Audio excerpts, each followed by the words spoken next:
All right, all right, all right. We should be good. We should be good. So, everyone, hope everyone's doing well today. So, of course, for today's video, I will be giving you guys my live reaction for this game between the Chiefs and the Crusaders for the Super Rugby Pacific Playoff Final. So, yeah, very excited to do this, of course. Yeah, it feels weird. This is the last game of this Super preseason. It's kind of crazy to think, but at the same time, I think both these sides have definitely have been deserving of being in this final. I mean, that's for sure. I mean, both these sides have been incredible. Of course, this game's been playing within it's been played within Hamilton, so Chiefs will have home advantage. But hey, I mean that hasn't stopped the Crusaders from winning titles in the past. They've been in the Lions, I believe, as well as the Blues in Super P finals. So I don't think that'll ever stop them in terms of getting a win. But hey, let's just quickly go over the lineups right now, quickly, guys, for you guys watching. If we'll just quickly go over that right now. Essentially, we'll first start off with the Chiefs. Essentially with the Chiefs here. Yeah. Okay, cool. I'll extend this just a bit for you guys seeing.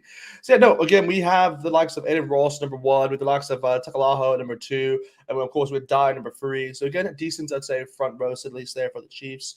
For the 4 and 5, we've gone with the likes of Vitalik as well as Tupo Valai. So, again, a pretty decent, I'd say, lock pairing there for the Chiefs. And the last time we'll actually see Vitalik play for the Chiefs, which is kind of crazy to think. This is literally his last Super Rugby game, so it's kind of crazy. But another player, of course, he is leaving after this year is Peter Gus Sumakula, so he's going to leave off, I believe, to France. So yeah, this will be his last Super Rugby game as well.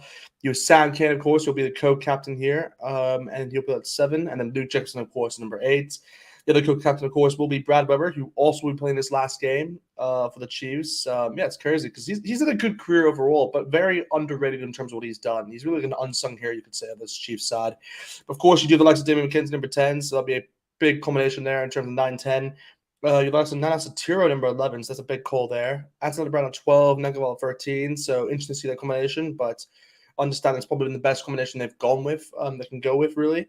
Obviously, I have Nawa at number 14, as well as Sean Stevenson at number 15. So, yeah, pretty decent, I'd say, starting there, starting 15. I mean, in terms of the bench, the likes of Thompson, Norris, Ryan, Akui, Finau, Matima, Ione, as well as Pohipi. So, yeah, it's interesting to see that they've gone with a Finau, or they've gone with Sumakula ahead of Finau, which is a big call that because Finau's probably been the better player, you say, throughout the season, but they've gone really on the instinct of where, Sumakula is really a big-time player, so I can understand the reason why you go with him.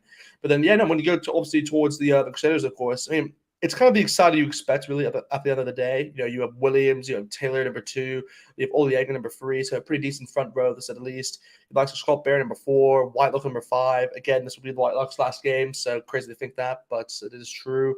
You have Havili Tavili, of course, number 6, Christian, number 7, and Christian Willie at number 8. So, pretty good. I say pretty decent loose forward pack there.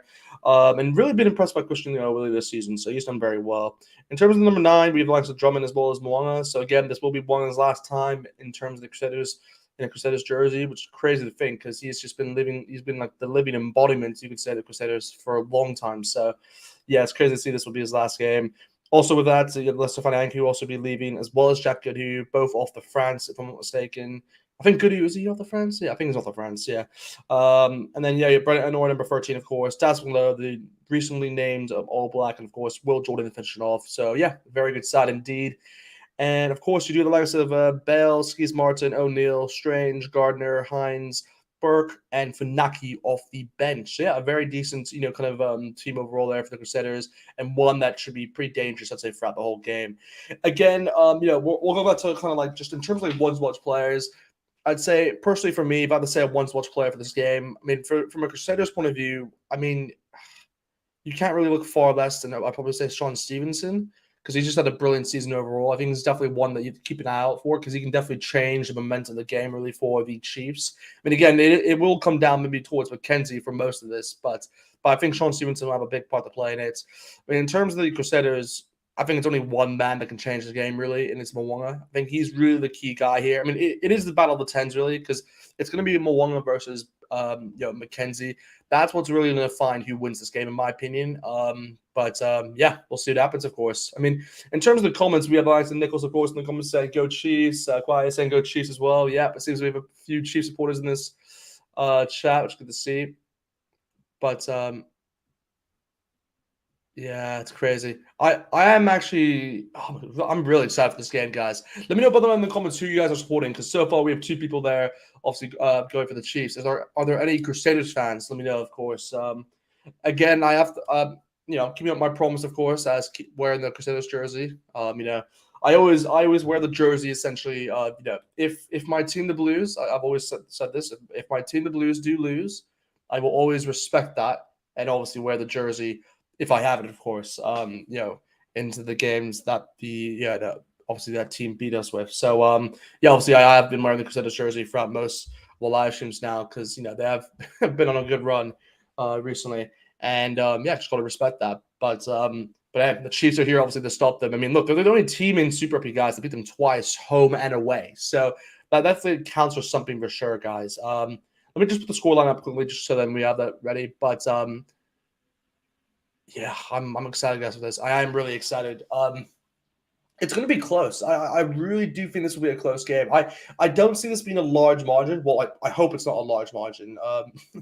But I do think this will be a very close game, guys. I mean, it's a final. It's kind of what you expect. I mean, throughout the last 10 years, I mean, we've only had really one final, which was really just one-sided, and that was when the Chiefs actually beat the Sharks by like 40 points to something. It was 40-8, which was a ridiculous scoreline. But hopefully we don't have that kind of score in this one, of course. But no, it should be good overall.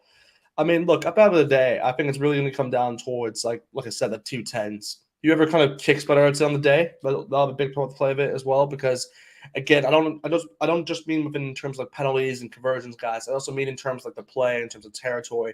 Who's able to kind of get the best out of each other in that sense, and who's able to get kind of the 50-22. So that's what's going to come down to as well, because that will gain a lot of territory for obviously both sides in that aspect. So yeah, it'll be very interesting to see obviously who gets ahead on that front. But I'm excited.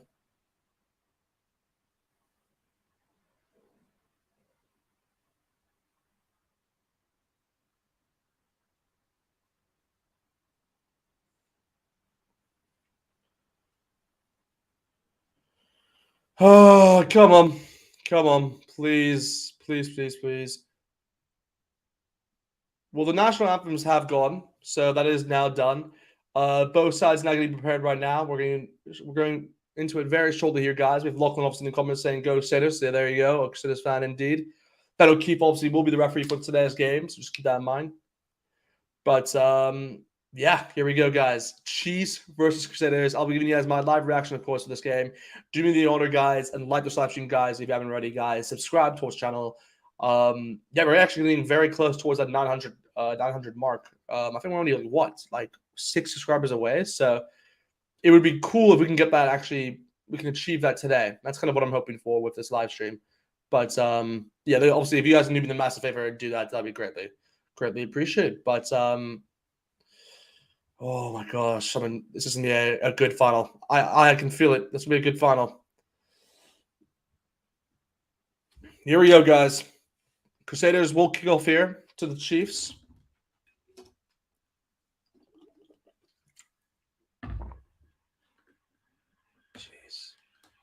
Jeez. 6 Super Rugby titles the Crusaders have won under Scott Robinson. Can they make it 7, or will the Chiefs stop them? Let's find out here, guys. Kickoff has begun. Wallong kicks it off towards the left-hand side, and the game begins. Peter Gasimakula brings up the ball there for the Chiefs to start off this game. Brad Weber passing it back then towards McKenzie. McKenzie looking back quickly. Ooh, almost a bit of a knock there, but luckily the Chiefs hold on. Yeah, good hold. He's done very well to hang on to that. And there you go. McKenzie clears it away. Not the best kick overall. It does get out of the 22-meter zone, so I guess they can take that. But at the same time, a bit of I don't know. I'm not going to say a rough start, just a bit of, making sure they don't make any mistakes, really.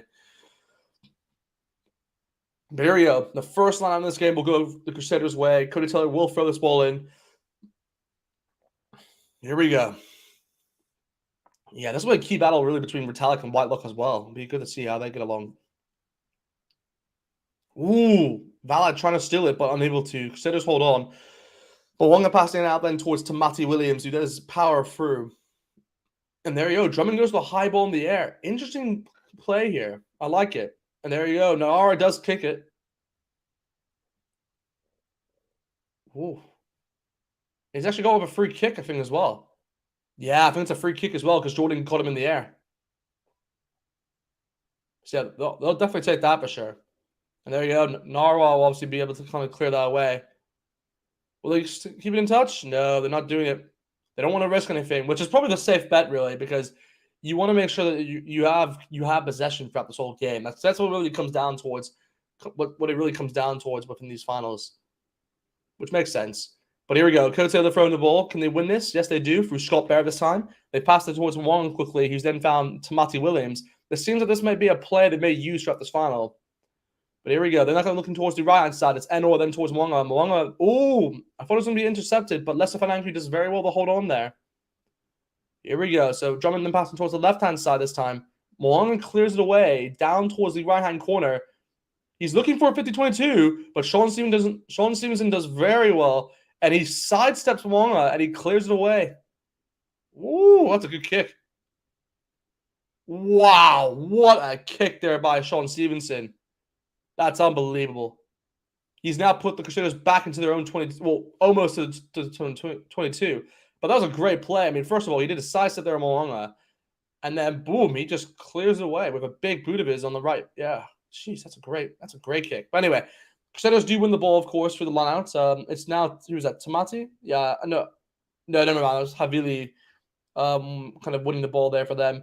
There you go. Drumming now will go for the box stick here. We're in the opening third minute at the moment, guys. 3 minutes in. Ooh, have they lost the ball there, Crusaders? So I'm thinking it's a knock-on advantage here. Here we go. It's a knock-on advantage here towards the Crusaders. So Chiefs trying to stop them in their tracks. Brandon Enor trying to get through, but the Crusaders are doing very well to kind of power through all these Chiefs defenders. Malonga passing now towards Barrett. Barrett then towards Sam Whitelock. Ooh, Sam Whitelock on the right wing. That's an interesting call there for them. But here we go. Crusaders now looking close. They're trying to get close to the line here. Come on, here we go. Here we go. It's now Mitchell Drummond now going to go for the high ball in the air. Ooh, a very good high ball past the halfway line. Can he catch this? Yes, he can. There you go. Wow, a big catch there by Sean Stevenson. He does very well collect that, and they're in their zone here, the Chiefs, but the pass then towards the right-hand side. It's Nawa this time. He's looking for the breakthrough, trying to find the offload, but unable to. We have Nicholas in the comments saying, go Chiefs. Yes, yep, go Chiefs indeed. They do have possession here at the moment. We're in the 4th minute. Oh, McKenzie doesn't win the ball, unfortunately, but Nana Satir will have to go for it himself. Not the best play, really. Ooh, they needed a halfback, but McKenzie does very well to clear the ball away. Yeah, he's done very well there. So Will Jordan does collect it pretty well, and he clears it away straight down the middle of the field. He's passed it literally towards McKenzie. He was able to kind of kick it straight back himself.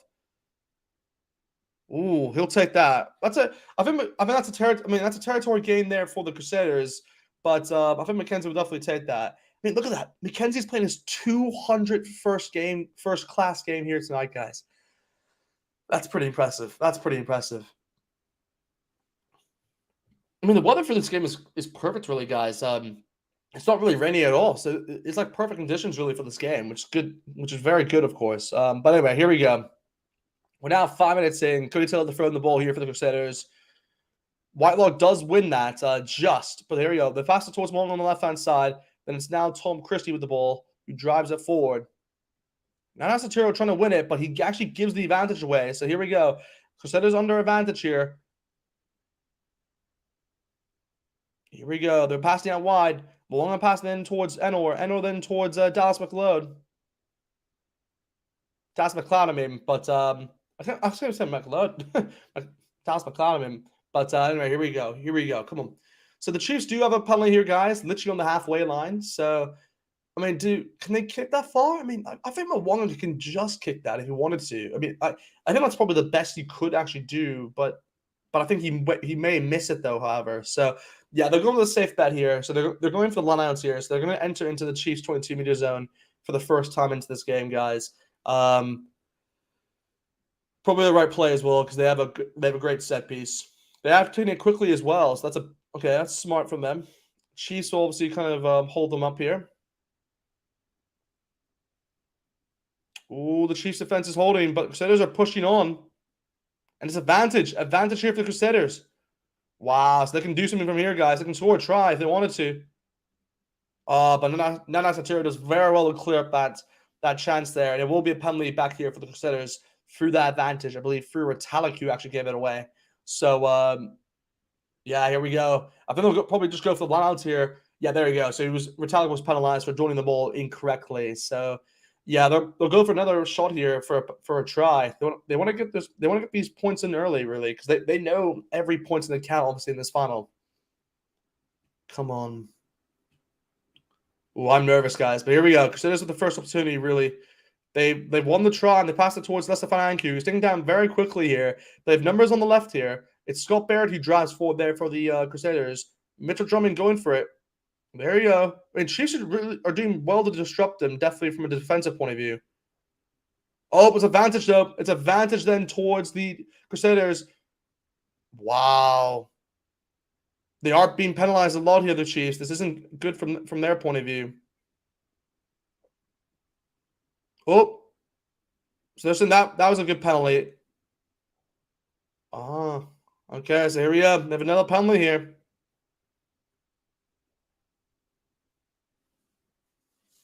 So what do you do? I mean, I feel like you have to go for a try because a try is probably the best suit, but at the same time, it's so in the middle of the field that maybe just a conversion penalty is correct. Yeah, there you go. So they pointed towards the post here. That's probably the right decision, I think, because they've kind of tested out the Chiefs' defense already. And I think they need to get some points to kind of, yeah, they deserve some points following what they did there. So, yeah, it kind of makes sense. Again, it's going to come from the left-hand side, but it's a pretty easy kick overall. So, because it's only like 10 meters out. So they'll definitely get this kick, guys. So the Crusaders will go ahead here essentially with 3 points. I mean, I'll put this already on the board because it's already 3 points guaranteed, really, because it's a very easy conversion. But I mean, look, Molan is still fourth on this, by the way, guys, in terms of like amount of points he's actually had in Super Rugby. So that's pretty impressive overall. But here we go. Crusaders will step up here with a free. Can he convert it? And there he does. So Crusaders are now 3 points up. They do get the first points in this game, guys. That's a good start there from a Crusaders point of view. Again, the Chiefs, the discipline hasn't been the best so far because every time they've kind of gone over to win the ball from the breakdown, they just haven't been as impressive. And surprisingly enough, I mean, the Blues were actually better than them. Well, I'm not going to say they were better than them, but like you can definitely tell the Blues, that's the one part of the game they don't actually make a lot of mistakes in is the breakdown, and where they don't get penalized a lot in that front. But from the Chiefs' perspective, however, they have been penalized a lot recently in the opening minutes of this game. But anyway, we're now 9 minutes in, guys. We're 9 minutes in. Crusaders have the ball for the kickoff. They're inside their own 22-meter line here. They're hanging on to the ball here at the moment, but Drummond's now asking for a drop kick to kind of relieve the pressure. So come on, here we go. He does very well to clear it away, actually. A very good kick there by Drummond. So there we go. We're at the 10-meter line essentially here. Inside the Crusaders half still, but it will be a Chiefs line out here. So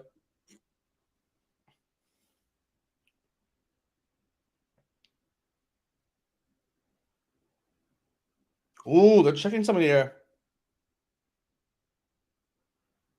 They're looking at this. They want to see if there's any more bad play from this play here from Anthony Brown.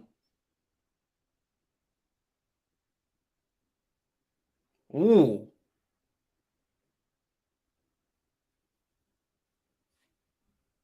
Wow, he does actually get it in the face here, guys.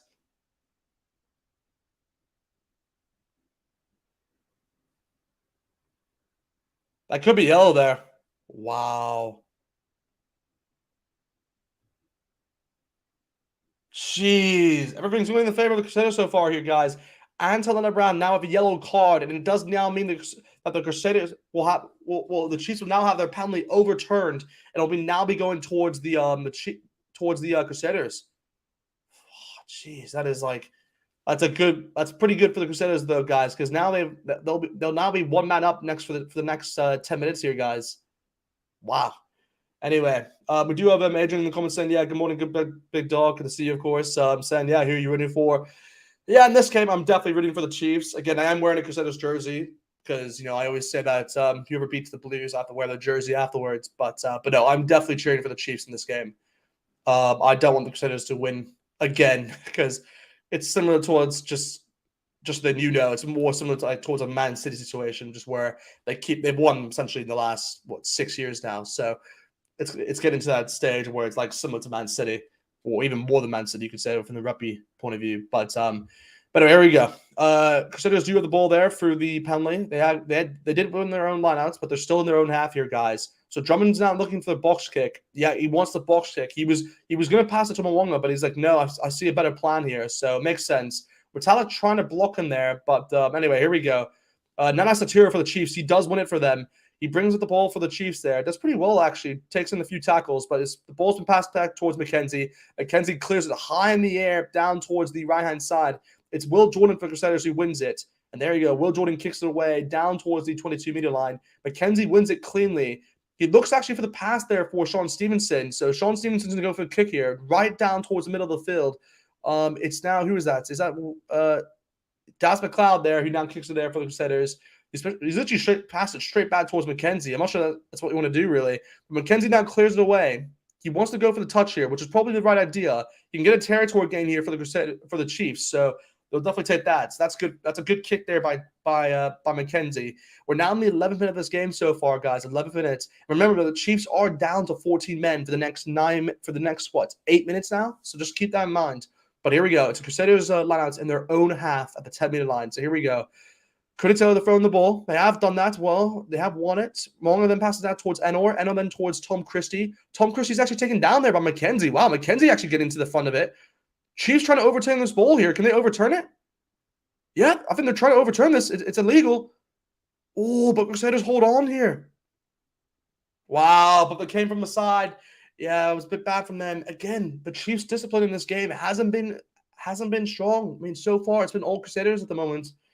Yeah, Lachlan saying, yeah, good for Crusaders. Yeah, exactly. Yeah, no, Crusaders are doing pretty well at the moment. I mean, they're definitely pressuring the Chiefs, in terms of the breakdown, because at the same time, look at that. The Chiefs have conceded the last 5 penalties, guys. So this one has been awful so far in this game, guys. Definitely not, and that's definitely going to be a key thing, which will be obviously discussed at the half. But for the meantime, they have to make sure that the discipline is getting better, because if they're not able to do that, then the Crusaders will just be able to come back and forth essentially and attack their 22 easily. But anyway, here we go. Crusaders actually choose to throw the ball over the lineouts. They do win it still. Here we go. Oh, he's trying to get out of the way, but Drummond's kind of done well to sell that. But anyway, Lachlan said, yeah, just keep it up for the next 480. Yeah, exactly. Yeah, I think the Chiefs will learn with the discipline. But yeah, I understand what you mean. But anyway, here we go. They have now passed the ball out. Again, remember, the Crusaders are under advantage here, guys. They can do whatever they want in this play here. They have advantage here, so I think there's a bad pass there by the Crusaders. They'll probably another advantage there for Crusaders. So they have an opportunity here. Oh, so not the best kick there. Oh, so better keeps and have a bit of a talk here with Sam Kane.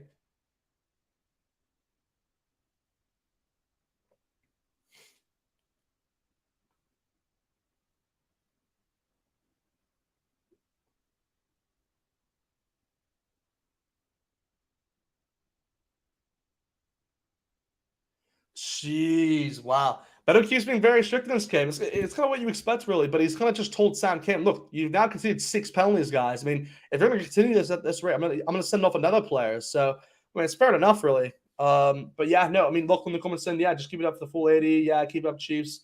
Keep Chiefs to 0. That would be sweet. Yeah. Yes, that would be pretty nice from a Crusaders perspective, right? But anyway, we're now in the 13th minute of this game, guys. Crusaders do have the penalty, and they decided to enter into the Chiefs zone once again, into that 22-meter zone. So they've gone for the lineouts here. Remember, they still have one more. They have a one-man advantage here, and they have 6 minutes left. So they're in a good place here at the moment.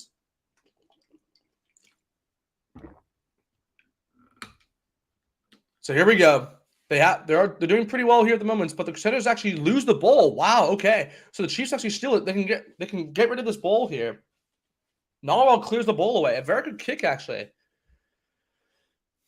Wow, that was a very good kick by Nawa. Wow, that kind of relieves a lot of pressure there from the Chiefs, guys. Yeah, it just wasn't the best pass there, I think, from Cody Taylor towards Leicester. Yeah, Cody Taylor just with a bad pass there. But anyway, They will have the kick here, guys. Is this on the halfway line? Oh, okay, it's on the halfway line. I thought this was a bit further out, but here we go. We're on the halfway line. Crusaders have the ball here. They have won it. It's Dallas back and low now, putting the ball up. Oh, but the ball's been lost. Wow, that's a big play there. That could switch a bit of momentum. So the Chiefs now win the ball, guys, and they will have a scrum. So this will be the first scrum in the game. It's just in the Chiefs zone here, guys. So just...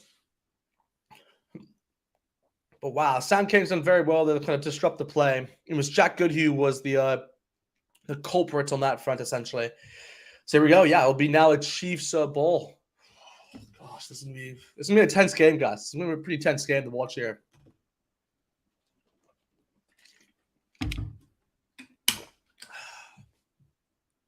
Here we go. Come on, come on. Chiefs the ball here, guys. They have the scrum.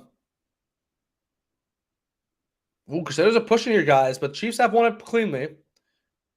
They're passing out wide. Oh, it's not Satiro. He stays in touch very well. Here we go. They're passing it out now.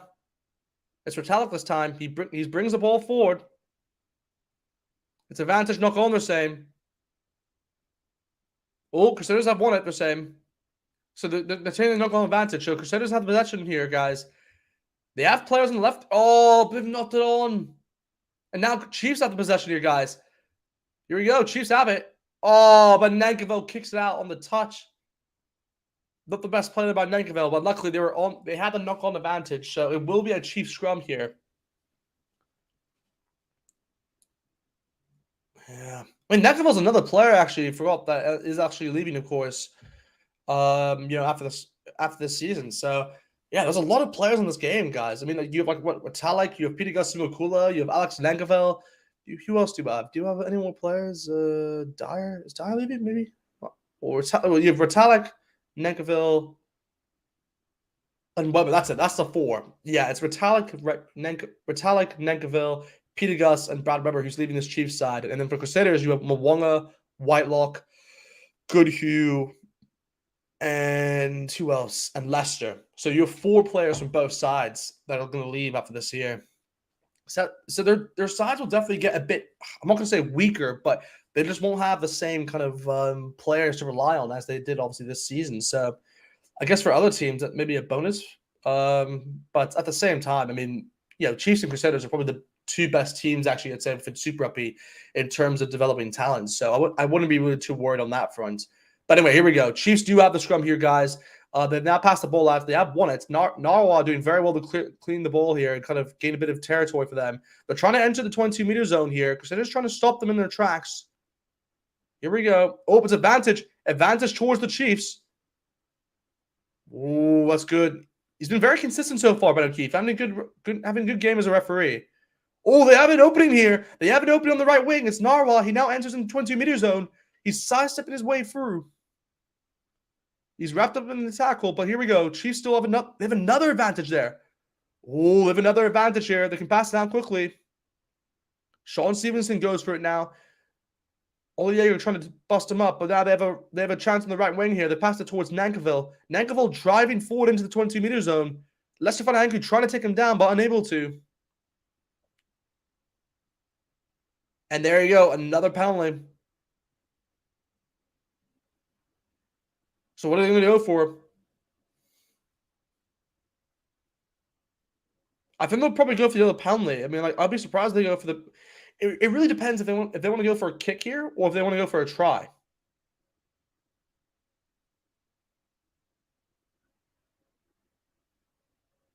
Okay, so I believe we're going to go to the other penalty kick from beforehand, which makes sense because they'll probably just go for the kick here.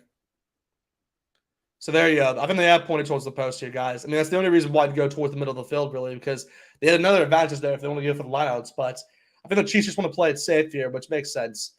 But remember, guys, the Chiefs were still down to 14 men here, but they've been able to get a penalty now. So they've definitely done well in terms of the I guess the play. Well, for the time essentially, which Alexander Brown was out, but they're doing well so far. Yeah, the Chiefs are just so well.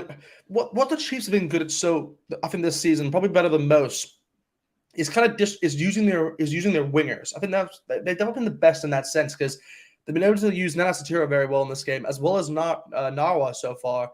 Sean Stevenson's done. He's kind of gone into the action, but not as much as you expect. But McKenzie, as I said beforehand, is dictating this play so far.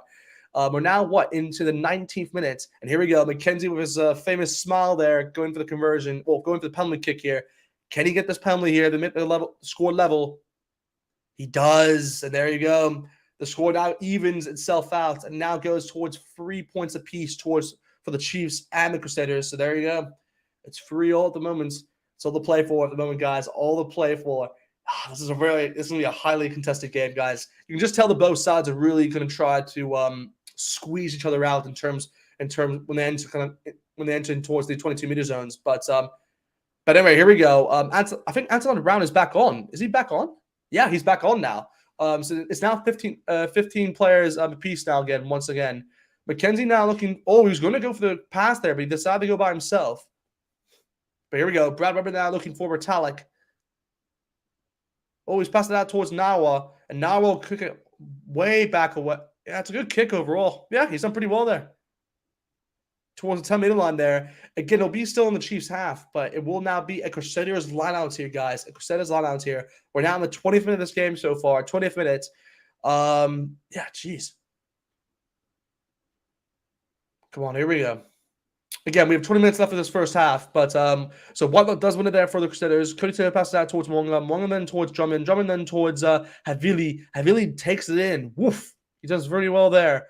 But now just moving towards the left-hand side once again. It's now Lester Fananku who's driving the ball forward. Tupa Vale trying to win the ball over the breakdown, but he lets go of it via the rest instructions. Ooh, here we go. Crusaders hold on to possession. Mwanga then passing out towards Enor. Enor trying to go by himself. Come on, come on. Ooh, good play there. Good play. All right, he's done very well there. Very well there. Mwanga now going for a little chip right there. Ooh, Stevenson clears it away. He hammers it away. Wow. But Will Jordan collects it very nicely into the 22-meter zone. He brings it up already. He decides not to kick. It's Will Jordan. Ooh, but it's a big take on him. And it's Luke Jacobson who I think steals the ball into his tracks. Wow. That's a massive tackle there. A massive tackle. And McKenzie can now pass the ball out to the right-hand side. They have numbers here. It's Nagavel then towards Nawa. Nawa then going for a little bit of his pace. Looking for the offload, but unable to. He does enter into the 22-meter zone. So here we go. Chiefs with an opportunity here. Ooh, they're getting a bit of momentum here, guys. They're getting a bit of momentum. They're looking then towards the left-hand side. It's McKenzie now towards Anton Brown. Anton Brown sidestep his way through into the middle of the field. Ooh, here we go. It's Brad Weber this time. Passing towards the right. It's Chupa Valley who holds on to it. Oh, come on. Brad Weber then towards McKenzie. McKenzie out then towards Sam Kane. Kane then towards Negavel. Negavel then towards Nawa. Nawa doesn't get the best of passes there, but he does pretty well to kind of sidestep his way through in. Come on. He bumps a few players off their tracks. Oh, they're trying to steal the ball, but it's Takalaho this time. Oh, he does very well there. Come on. So they hold on to the ball here, the Chiefs. They're doing pretty well at the moment. Crusaders trying to disrupt them, but they aren't able to. Oh, it's an opening here. They have an opening. It's the Chiefs. It's Sean Stevenson. Oh my God, it's Sean Stevenson. What a try. What a try by the Chiefs, guys. That's amazing. Amazing from the Chiefs. And they open the scoreline there. They open it. Oh my gosh, the Chiefs. That's 8 points, and it's literally underneath the post as well. It's going to be 10. Oh my gosh, Sean Stevenson that now takes up to 12 tries in this season, guys. 12 tries. Oh my gosh. That all came, by the way, from Luke Jacobson's tackle on Will Jordan from the very beginning. And then from there, the Chiefs just held on to possession, passed the ball all the way towards the right-hand side. Narrow kind of bumping off players in the process. But then from there, they then passed the ball out then towards the left-hand side. McKenzie then found Negaville. And then it was Anton Brown's pass towards Sean Stevenson, which opened up the space. And from there, Stevenson just ran through. And there you go. They found the opening. Oh my gosh, what a try there by the Chiefs. That's an unbelievable try. Wow, Mwanga not even able to tackle him down. And Stevenson scores the try there for the Chiefs. unbelievable. That's a massive try, guys. Massive try. And that could be a massive try in the circumstances of this game. Oh, I'm lost for words. Lost for words. You have the Kiwi lads there saying, hey, mates. Yeah, hey, man. Hope all as well. Oh, my gosh. That's unbelievable, guys. And the Chiefs now take the lead, guys. They're now 10 points up to 3. Guys, this is incredible. This is incredible. Oh, my God. Whoa, that's McLeod's fellows HIA. Oh, my gosh. So he's out for the rest of the game. Oh, that's bad. That's bad. Because also that could also impact his chances in the All Blacks. Again, we'll have to look at maybe in the future, but after this game, if that means anything. But that could mean that Sean Stevenson maybe even takes his place. Yeah, that could happen. You never know. Because I think Martinelli will be okay in time, I think. That will be interesting, though. Very fascinating. But, oh my gosh, guys. What a start to this game, guys. And the Chiefs are up 10 points to 3. Who would have thought it? By the way, we're down the 25th minute, guys, here. Crusaders have possession, guys. They're inside the Chiefs' half here at the moment. Drumming that passing ball then towards the right-hand side. It's Enor passing it out. I think Crusaders have advantage here, guys. Crusaders have advantage. They can do something from this play. It's less of a... Oh, it's a Avili this time who drives through. Woo! Big play by him. He offloads the ball, but unfortunately loses it in the process. But they were under advantage, so they'll go back towards the penalty. I think it was because of a dangerous tackle, from Nankaville, they're saying. But wow, guys, unbelievable stuff there. But I'm still lost for words, guys. That was unbelievable. And by the way, guys, if you guys can do me a massive favor, guys, right now, like the video, guys, right now, and subscribe to our channel, guys, if you haven't already, guys. We're only 6 subscribers away, guys, from 900. So, guys, if we can make that happen, that would be greatly appreciated. But here we go. Crusaders are now going for the they've chosen not to go for a penalty here. That's a big call. They want to get the try back. So they want to even up the scoreline, which is understandable. But yeah, it was a high tackle from Nankaville on Brandon Enor. So that makes sense. But here we go. So I'm wondering who was the replacement now for the Crusaders, because they had to replace Dallas McLeod off. So now that McLeod is off, who was on for him? Would it be Fanaki or Fergus Burke? I'm not sure who they've put on here. I think they probably would have put Fergus Burke on, but I could be wrong. But anyway, here we go. It's now Scott Barrett with the ball now, driving the ball forward here for the Crusaders. Chiefs trying to win the ball from the breakdown, but unable to. Oh, it's advantage here. Advantage here for the Crusaders. Wow, they haven't been doing well in terms of the breakdown. They lose the ball there through Jack Goodhue, but they'll obviously go back towards that kick. Jeez, this is unbelievable, guys. I mean, yeah, Kwasi with the full fire emojis. Yeah, I don't need that. Come on, Crusaders. Yeah, exactly. Yeah, Volkland, I'd be a bit worried here at the moment, guys. I mean, the Crusaders aren't... The momentum literally just switched as soon as Luke Jacobson made the tackle on Will Jordan. It's been all the Chiefs now at the moment, so it's interesting. But Luke Jacobson, is he yellow carded? Has he been yellow carded? Oh my God, a yellow card. What? Wow. So we have another yellow card here for the Chiefs, guys. Wow. So I didn't see what happened there, but I think it's because too many penalties on the side. If I had to give my opinion. So yeah, Luke Jacobson is now off all the way, guys, for the next 10 minutes. So Crusaders have to take advantage with this, and they had a perfect opportunity here for the Lions. They're going to try right here. Yeah, so it was Luke Jacobson with the breakdown, trying to win the ball. Yeah, but he did it incorrectly, so it makes sense. But anyway, here we go. Crusaders have the ball for the Lions here. They've created them all here. Cody Taylor can get the try. Oh my gosh, they're pushing forward here. This is a Crusader special here. It's a Crusader special, and there you go. I mean, that was expected at the end of the day. I would have been very surprised with the guys. The Crusaders haven't scored with a Cody Taylor special, but there you go. Crusaders get the try straight back in this game, guys. Straight back. And there you go. In the 27th minute of this game, guys. Unbelievable stuff here. So there you go. It's now 8 points there towards the Crusaders. And actually, now that I remind myself, I need to actually I need to put the score line. The score is actually up. See, let me just put that. So Taylor scored within. Oh, no. Yeah. So Taylor scored there within the 27 minutes. I'll say the Chiefs scored. I mean, Stevenson, I think he scored what? Within, I'll say the 23rd minute. Yeah, I think 23rd minute, something like that.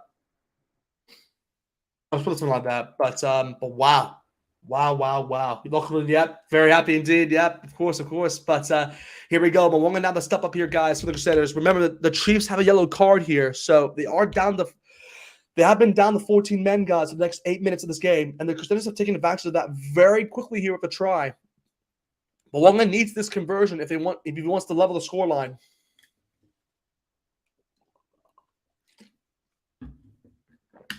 Here we go. In the 28th minute, guys, can Mo'unga step up?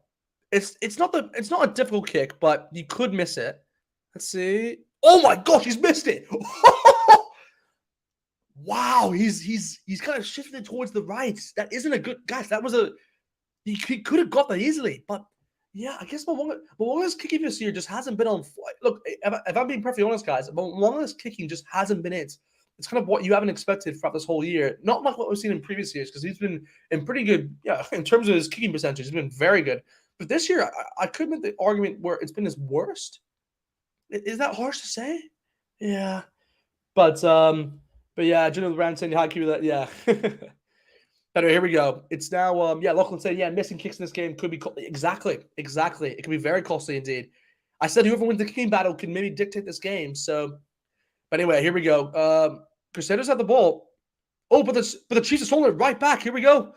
It's McKenzie now with possession. So here we go. Brad Weber now has the ball here. Ooh, they're trying to kick it through this Crusaders defense, but they actually do win it quickly. It's Takial who wins it within the breakdown, and we're trying to look for the offload. It's advantage now here for the Chiefs. Oh my gosh, this is massive. There you go. I mean, they're going to go for a penalty here because they're disrupting the play here so much here. They have a penalty advantage here. Just give the penalty, ref. There we go. They're still playing the penalty advantage here. Okay, come on. You have to now give it a... There you go. So going back towards penalty. I mean, yeah, and that keeps saying, yeah, like D-Mac starting at 10 for World Cup. Yeah, that could be on the cards, guys. That could be on the cards. Jeez. Yeah, that's a big play there. That is a big play. But here we go. It's now going to be a penalty here for the Chiefs. And they'll take this for sure because they can now kind of slow down the clock here with this penalty kick. Yeah, this is massive, guys. At the moment, it's massive. So let's see what they decide to do. Will they go for a try here, or will they go for a penalty kick? I think they'll probably just go for the penalty kick. But at the same time, if you want to make use of this time where you have 14 men, then I think probably a conversion, maybe a try. No, okay, but going for the penalty here. I'm not. Yeah, I think that's probably the right play overall. I think that's probably the right play. But yeah, fair enough. Come on.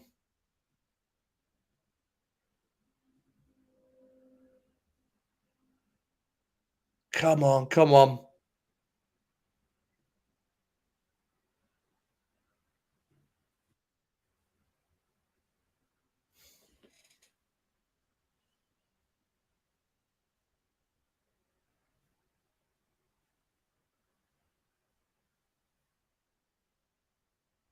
Come on, guys. Come on. Oh, it's so nerve-wracking. This is so nerve-wracking.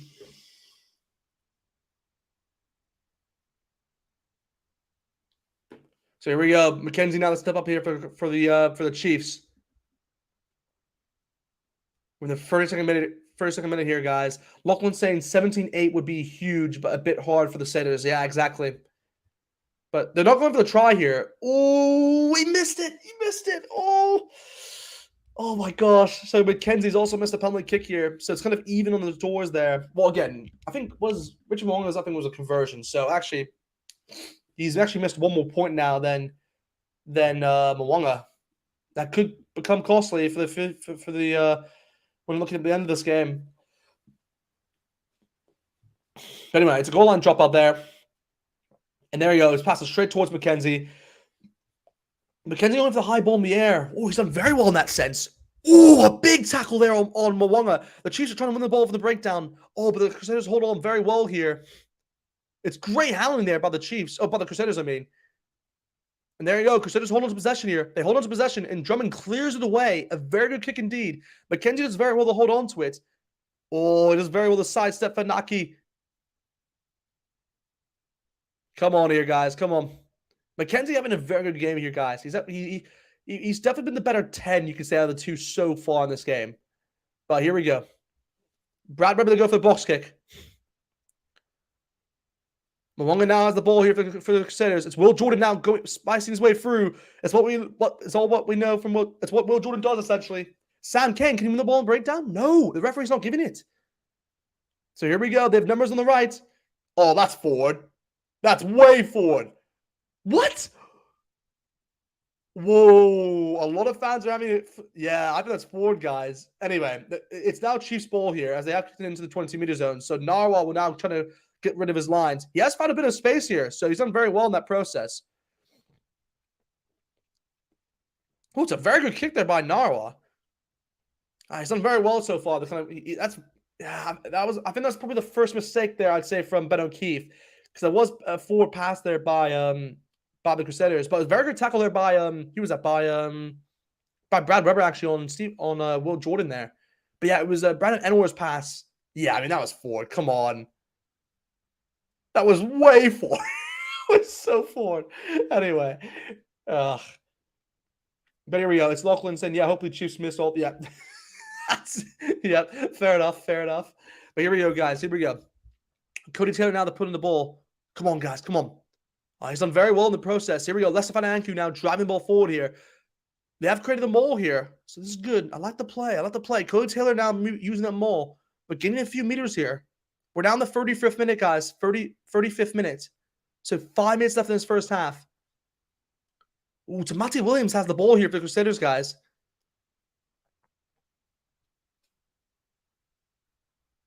They're slowly making progress here, guys. Crusaders, they're doing really well to gain some meters here. They're now inside the Chiefs' half. It's Will Jordan now. It's an opening for Lester Anku. He has an opening.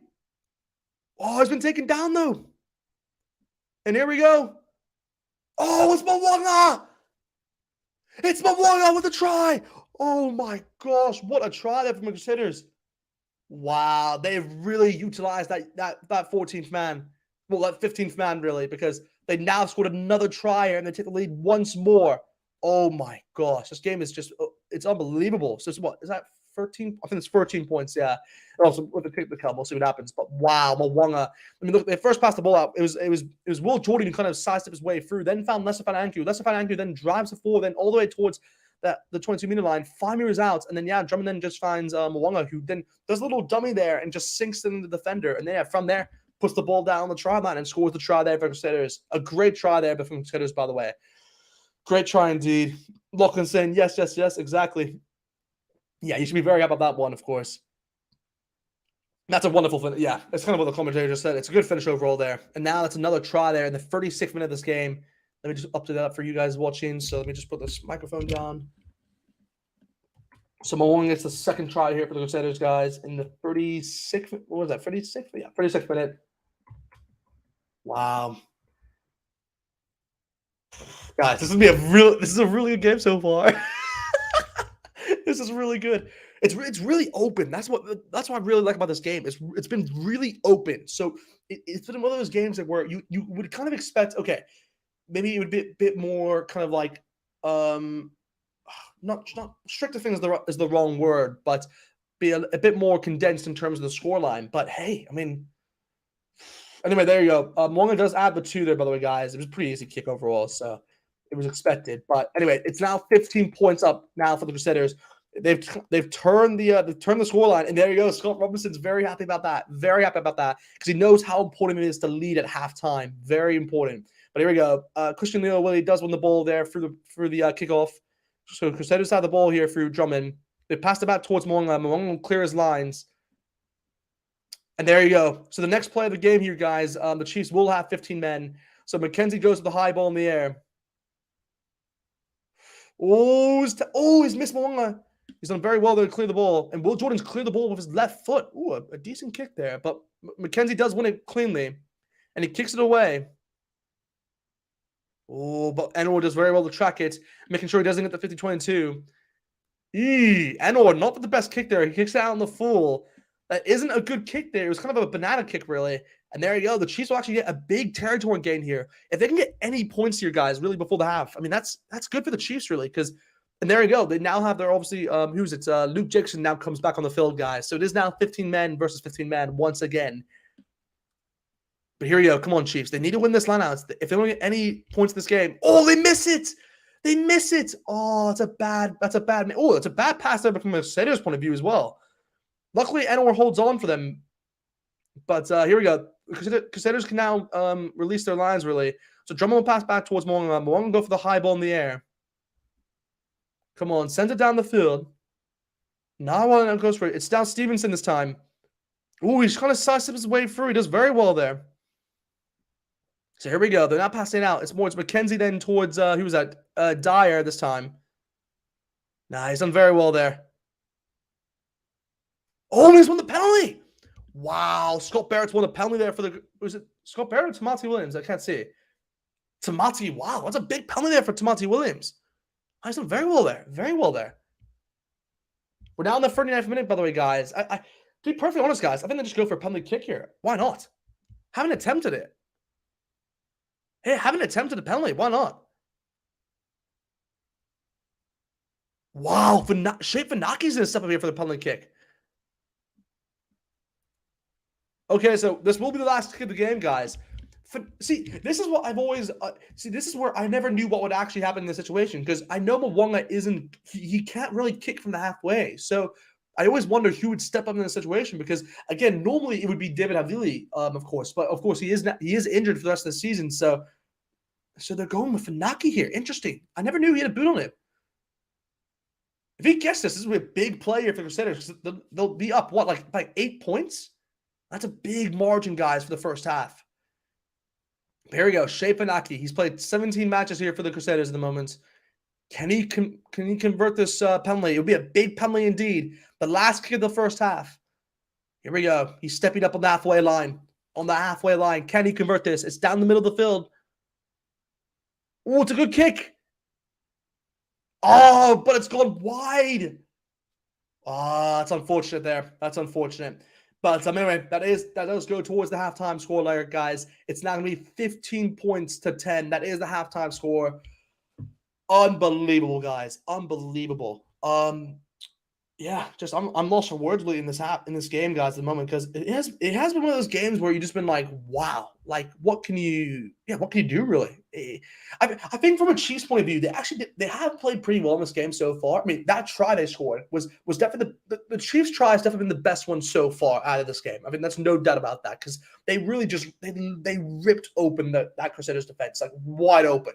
But the Crusaders have done very well in terms of executing their tries as well, because the Taylor try, again, that's really a try which you kind of expect from a Crusaders point of view, because they really nailed down the set pieces. And that's probably one of their, that's what they kind of just, they will utilize that to every bit as what they can. So that was an expected try. But the Mwanga, though, however, that was a very good try to score, because they really just got the Chiefs off their guard. And obviously they were 14 men down as well. So that's a very good play by them overall, because it means they've now scored 2 tries in the time where Luke Jackson was off the field. So they've done very well to capitalize on that advantage. But yeah, no, Lachlan's saying, yeah, 15-10, come on, Crusaders. Exactly, yeah. No, it's very good from a Crusaders point of view, guys. But yeah, it's crazy. This is crazy, guys.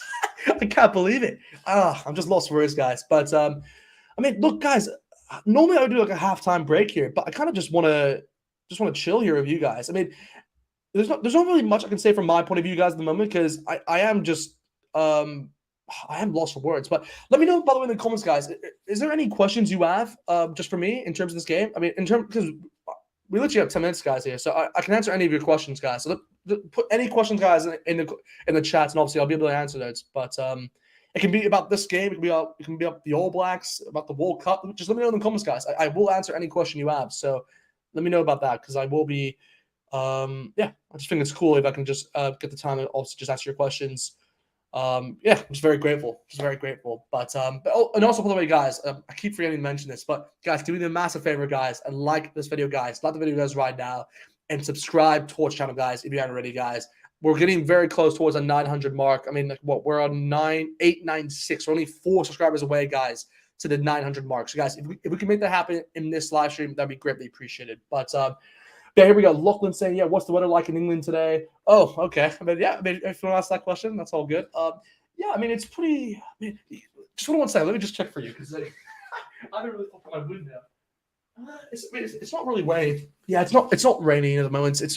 I mean, in Manchester, you kind of expect it to be raining a lot, but funny enough, it's been pretty sunny here in the moments actually. So yeah, can't do much about that. But yeah, Joe Bubble in the comments saying, yeah, Hamish and the Kiwi lads got taken down at about 20. What? Whoa, wait, what? Are you serious? Whoa, wait, what? He got taken down. Why? Why did he get taken down? Whoa, I need to wait. Wait, hold on, just a second, guys. Hey man, what?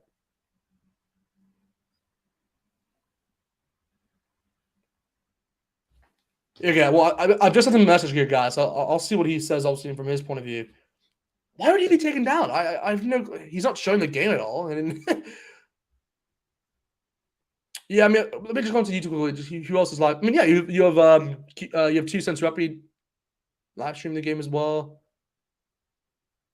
Yeah, I mean, it looks fine for what it is. Yeah, still not back. Yeah, exactly. Yeah. Wow, that's a shocker, really. But yeah, let me just see from his point of view. I mean, again, by the way, guys, we can get him on for this post-match review, I guess, because wow, so they're saying copyright strikes. Hands on. Wow, that's just so stupid. Wow, that's so stupid. That's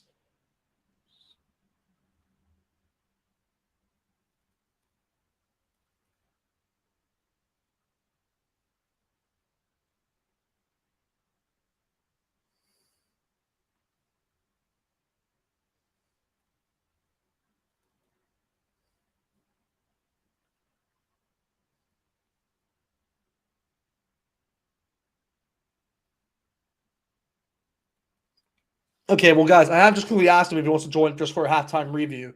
We'll see if he wants to or not. But because I know obviously he may have his maybe a bit maybe doing a bit at the moment. But we'll definitely get him on for a post-match review for sure. We'll definitely make that happen. But wow, I'm really shocked about that. That's just that's a bit odd. But anyway, guys. But yeah, guys, like I said beforehand, guys, ask any questions you want, by the way, on the chat, guys. I will be answering any questions you guys have related towards this game between Crusaders and the Chiefs. Anything to do with All Blacks, obviously, and with the Rugby World Cup. Let me know in the comments right now, guys, what you guys think. But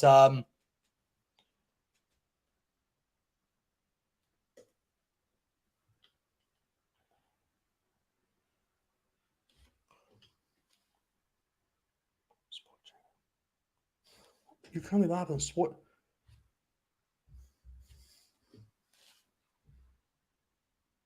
Oh, okay.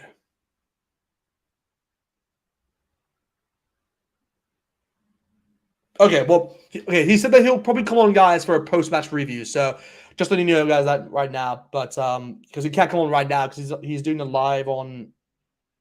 Yeah. Anyway, but okay, well, yeah, But yeah, like I said, guys, Kiwi lads will come on for a post-match review, guys. So do obviously stay on here, guys, for that. But yeah, no, Joe Bubby said, yeah, Stevenson playing pretty well. Yeah, no, he's been playing very well indeed, guys. I mean, again, if I have to say probably the player who stood out the most in this game in terms from a Chiefs point of view, I definitely would say it's been David McKenzie, because I think he has really controlled this game. But you are right that Stevenson in that try, he was very good in kind of just getting around Moana in that instance. But I guess from a Crusaders point of view, it's kind of the player you expected to kind of have a good game. It's Moana. He's having a great game at the moment. Obviously, with tries to his name as well. So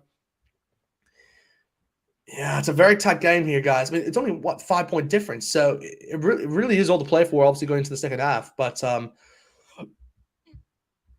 yeah, it's going to be interesting to see what happens. Of course, guys, it's going to be very interesting to see kind of who gets in top in terms of this game. But I mean, by the way, guys, I am thinking of doing a video literally straight after this, based on my awards essentially for the season for Super Rugby. So let me know. Do you guys think would you guys like to see that or not? I mean, again, I can just go over the awards within this video, to be perfectly honest, at the end of this live stream. So let me know what you guys think, because I can literally do a separate video on that, or I can just kind of make it up, or I can just do it on this live stream. So let me know what you guys want to do. Do you want me to do a separate video on the awards, where I kind of just go a bit more detail in terms of who I believe has stood out this season in terms of Super Rugby, or do you want to see it within this video? Let me know in the comments, because obviously it really depends on you guys because you guys obviously are on the live stream. But yeah, Joe Robertson, his timing and his decision making is right up there. Yeah, exactly. Yeah. No, Sean Stevenson, he's been brilliant, and he's been doing very well in this game. That's definitely for sure. He's definitely someone who I feel bad for as well because he's really only he's only injury cover for Mark Talea, and I think Mark Talea, to what I'm mistaken, let me look at this now because I actually haven't looked at this since that game, like how bad Mark Talea's injury is, because I don't think it's that bad, but here we go. Yeah, that's not. No, that's against Crusaders. Let me just see. I want to see how bad his injury was for Martalea. So yeah, he's re-signed. Obviously, he recently re-signed, by the way, so that was good to see. Yeah, but the thing is that there's not really anything on this about Martalea's injuries, so I think it's actually okay in terms of what happens there. But yeah, no, G put us to the screen that you're watching. Oh no, I can't show you that. Of course, I can't show you that. We don't want to. We also don't want this to be taken down, by the way, guys, because that's obviously where we're not allowed to be doing that, of course. So yeah, unfortunately, I can't show you guys the game I'm watching, but I can obviously give you guys my commentary of the game. So that's what kind of keeps you in track really throughout this. And trust me, I will commentate throughout this whole game. I'm not gonna.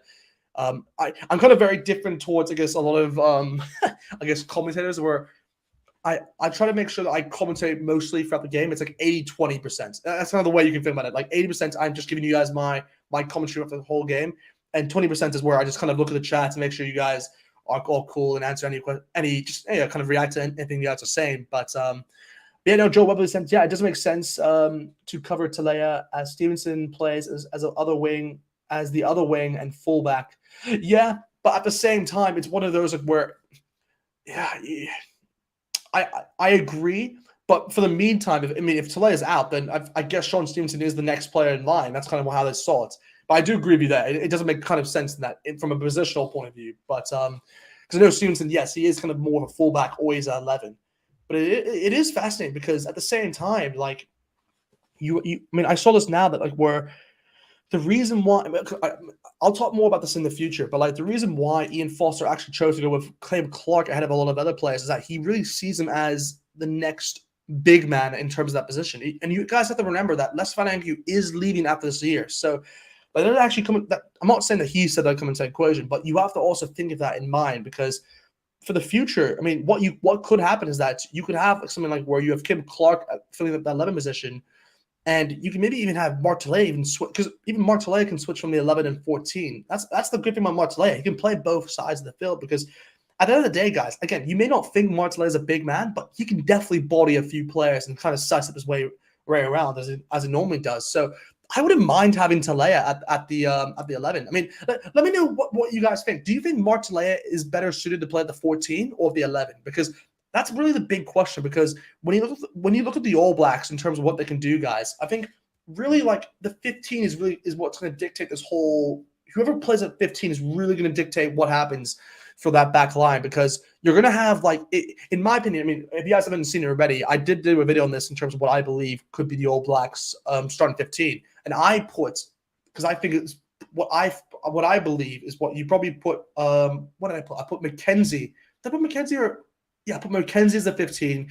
I put Will Jordan as the 14, and I put Les Van Anku as the 11, because I think that's probably the best back three you can go with. But again, you have to remember that I was taking into mind that Martalea is out for the meantime, so that was also my consideration. So maybe if Martalea was available, I would have maybe put Martalea ahead of Will Jordan, but Will Jordan's been pretty good. I mean, he's kind of returned back to the form that we all know he kind of. Yeah, he always isn't. So yeah, it's pretty hard. But yeah, I mean, Joe Webley in the comments saying, yeah, Talea is gifted, could play anywhere, has that feel about him. Yeah, exactly. That's the thing. Like with Martalea, it's going to be really fascinating to see what actually happens from after the World Cup, because what are you going to do in terms of that back line is really going to change a lot of things. Because again, you're not going to have Aaron Smith, by the way, guys. So Aaron Smith is obviously going to retire this year.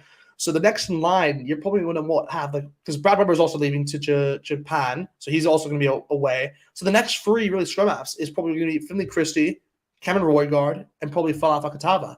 And then if you want to, you can maybe introduce the likelihood of Latima, because I see him as the next kind of like scrum half, kind of in the kind of the mix in terms of making the All Blacks. But again, you still have 3 scrum halves ahead of him who are who are pretty good. And again, you really have 2 young scrum halves. So I feel pretty bad for Ratima because he may not get the chance he deserves really. But yeah, I mean, you're gonna have those 3, and then for the 10 position, you're gonna have Damon McKenzie as a fun of 10 because Moana and Barrett's obviously leaving. Bowden Barrett, just to be clear. But then you may have Stephen Perifeta maybe as a backup. You could have Aiden Morgan from the Hurricanes if you wanted to. Is there anyone else I'm playing? Josh Ione? I mean, he could fill that if he wanted to, but I wouldn't really put him in the mix again. I like Sam Gilbert. I mean, Sam Gilbert's a player I like because he can play 10, but he's really more suited towards the 15. Is there anyone I'm forgetting?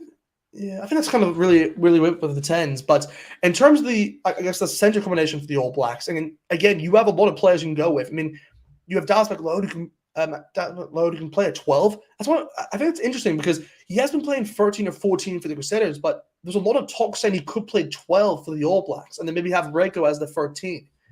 Because Reiko is in the hands down playing 13. Or if you wanted to, you can maybe shift Reiko back towards the 11, but I think that I don't know if that makes sense or not because Reiko's just so good. He's really solidified his position as the starting 13 that it would be very difficult to kind of get him out of that place. But you never know because again, you do have Jordy Barrett as well. Oh my gosh, Jordy Barrett.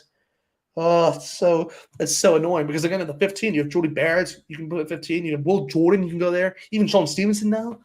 Oh gosh, you have Nawa. You can play the 14. Yeah, guys, it's incredible the amount of depth that New Zealand has. In terms of the back line, they have so much depth. But in terms of the forwards, that's where they're losing a few players, really.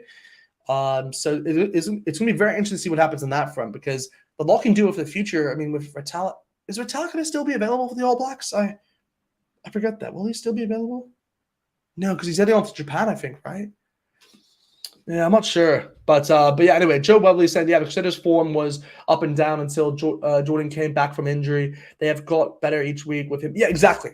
I fully agree with that, by the way. Will Jordan, in my opinion, he's been probably the best player in Super Rugby besides, Mwanga, you could say, for the last, 4 years, essentially, that, because he's been incredible. But yeah, totally agree with you.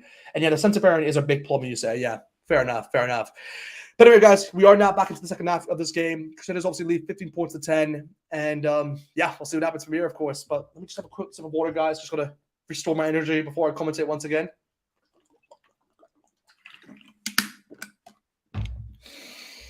Oh, here we go, guys. And by the way, guys, we have 50 of you guys watching at the moment, guys. Do me a massive favor, guys, and like the live stream, guys, and subscribe to our channel, guys. We'd greatly appreciate that. But here we go. Chiefs have the possession, guys, through the kickoff. They did steal it from the Crusaders, but here we go. Brad Weber then passing towards who's that? Is that Aiden Ross? Yeah, Aiden Ross brings it forward there for the Chiefs. Now Brad Weber's passing towards McKenzie on the right. Alex Langeville sidestepped his way through. He's trying to get to the halfway line, but Cody Taylor, Tamati Williams drives him back essentially. So here we go. Aiden Ross now driving forward. It's Bradbury this time. David McKenzie goes to the high ball in the air towards the left-hand side. A high ball indeed. The Chiefs players are chasing that. Can Sean Stevenson get that? No. But he is then taken down by... Mwanga stays up. Wow, Mwanga. This is why I love Mwanga. He's just so good at that. He's so good at catching the ball. He's probably one of the best... I think he is probably the best player in Super Rugby in terms of getting the ball from a high air position because he's able to kind of just dictate, how to get it from... Oh, but Will Jordan drops it. Wow, they had an opportunity there, but unfortunately, Will Jordan dropped it. So there you go. It's going to be a scrum here for the Chiefs, which I'll definitely take for sure. They had a very good opportunity there, the Crusaders. They're doing a good offload game there. I mean, hopefully they'll show a replay of this because Will Jordan had an opportunity there to kind of just break, create a clean break there. Because they all came from Mwanga really chasing the ball, got rid of Stevenson really, because Stevenson was able to kind of tackle him down. So Morgan got tackled down in that situation. He then found Scott Barrett, who kind of went through, then passed it towards, was it Cody Taylor, I believe? Yeah, who then found Will Jordan, but then, yeah, he obviously knocked on the ball in the process. So even Will Jordan knows it was a very close call there because something could have happened from that play. Jeez, it's going to be annoying. It's going to be crazy to see what happens from here, guys. But anyway, come on, here we go. We have the scrum here, guys. It's now going to be a Chiefs scrum. Brad Weber then now pass it out. Passing out towards McKenzie. McKenzie then towards Alex Langeville. It's an opening here for Sean Stevenson. Sean Stevenson towards Nawa. Nawa on the right wing. It's Nawa. It's Chiefs with a try. Oh my God, the Chiefs have scored. Oh my gosh, guys. The Chiefs have scored. Oh my gosh. What a try by the Chiefs, guys. They literally opened up the Crusaders defense once again on the right wing. Sean Stevenson found the clean break, and from there on the right wing, kept going and going, then found the 2-on-1 situation, passed it towards Nawa, and Nawa ran through and scored the try on the right wing. Chiefs are now back into this game, guys. Let me whip that. They're now 50. It's not, the game is even. The game is even. God. My gosh. Nawa, he beats Leicester Financial for pace and scores a try on the right wing. The Chiefs fans are going wild here, guys. Oh my gosh, what a try, guys. Hey, there you go. There you go. Chiefs fans are oh my gosh, guys. Let me know in the comments, guys. This is amazing. Yeah, they're back on level terms here. Now it's scored within the 43rd minute. I'll say 43rd minute. Why not? 43rd minute. But Nawa, Nawa, the try. Ex-Blues player, of course, so very happy for him. And that was in the, 43rd minute, I said? Yeah, 43rd minute. 43rd. Yeah, and by the way, guys, you do have to remember that Dallas McLeod actually isn't on the field for this game because he failed his HIA. So Funaki has replaced him for the rest of the game. But wow, guys, wow. It's now 15 points each. And McKenzie can now step up here to make it to allow the Chiefs to take back the lead. Can he do it, guys? Can he do it? McKenzie step up here on the right wing. Here he goes. Oh, it's a beautiful kick. And he going to stay in. It does stay in. Oh, my gosh. The Chiefs are now back in front of this game, guys. They're back in front. It's now 17 points to 15. 17 points to 15. Oh, my gosh, guys. Oh. Guys, you don't understand how big this is. If the Chiefs win this game, this is history in the making. Yeah, Lachlan saying, yeah, Crusaders can't quite get a big enough lead yet in this game. Yeah, miss. D-Max should be our number 10 because he's better goal kicker. Yeah, exactly. Lachlan said no. Exactly. But anyway, here we go. Chiefs have possession here, guys, through the kickoff. Bradford now passing it out towards, who was that? Metallic now kind of holding up the ball there for the Chiefs. They're going to have to look for this box to get out of the way. But no, Bradford was deciding to pass it back towards McKenzie. McKenzie will go for a little kick in the air.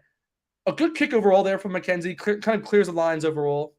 Sends it away down towards essentially the middle of the 22 and 10.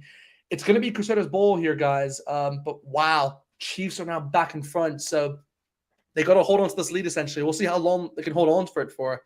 But anyway, guys, here we go. Crusaders with possession here, guys, with the line out. Cody Taylor will throw in the ball. Oh, my gosh. What a game it's been so far. 2 tries apiece, guys. 2 tries apiece. Here we go. Cody Taylor from the ball here for the Crusaders. Can they win this? Oh, they're taking long for this line out. Wow, they've misplaced this. And Chiefs have stolen it. They've stolen this ball. Luke Jameson brings the ball forward. Oh, my gosh. And here we go. McKenzie will clear his line.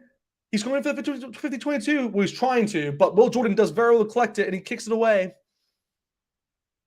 Here we go. McKenzie now cleared away. He passes it out towards, who was that? Stevenson? Yep. Stevenson will go for the little kick here. He threads the ball through.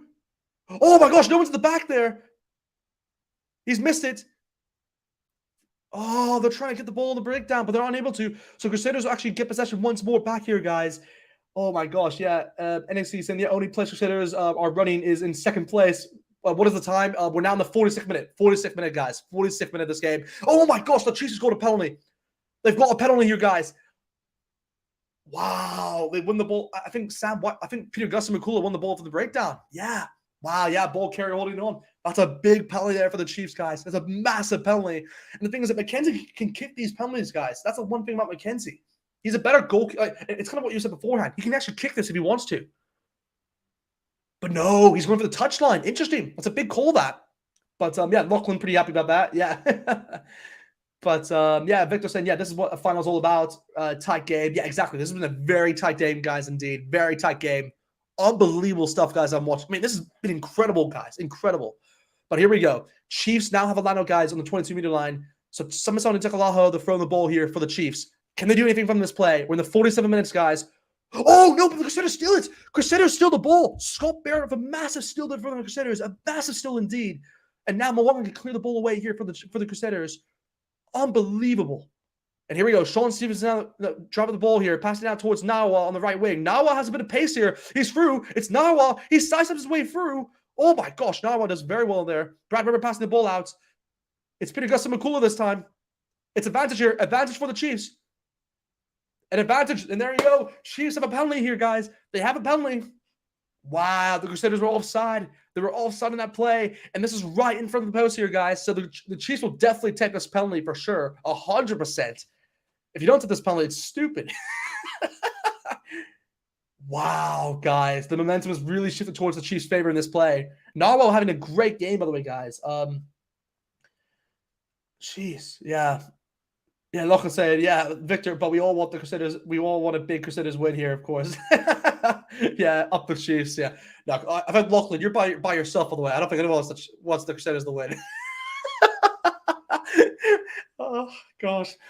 Oh, I'm hoping so badly the Chiefs can win this. I'm hoping so badly. Because, guys, remember, if the Crusaders win this, by the way, guys, this will be 7 Super Rugby titles in a row. Let me say that one more time. In a row. So, yeah, the Chiefs going to be, guys. I think everyone's supporting the Chiefs in this game. But anyway, here we go, guys. Damian McKenzie to step up here, guys. If he converts this, it'll be a 5-point difference. A 5-point difference here, and he'll make it to 20 points. I mean, it is right in front of the post, so it's a pretty easy kick, I'd say, but you never know. You never know. Come on, guys. Come on. Here we go. Damian McKenzie to step up here. With that smile of his, he looks pretty confident, actually. He looks pretty confident. Here we go. McKenzie to step up. Can he convert this? Oh, he's got it. I thought for a second he didn't get it there, but he has got it, guys. It's now 20 points here, guys, to 15. 20 points to 15. Unbelievable. So we're saying that Willie Hines has now come on here for Mitch Drummond, guys. So switch at scrum half there. And it looks like Finau will now come on. He will be close to come on here for the Crusaders. Or for the Chiefs, I mean. But, guys, do me a massive favor, guys. If you haven't already, guys, like the live stream, guys. Like it right now and subscribe to our channel, guys. I see 80 of you guys. This is massive, guys. So do me a massive favor, guys, and like and subscribe. We'd greatly appreciate it. But here we go. McKenzie now clears the ball away here for the Chiefs from the kickoff. And Crusaders now have a lineup of their own inside the Chiefs half.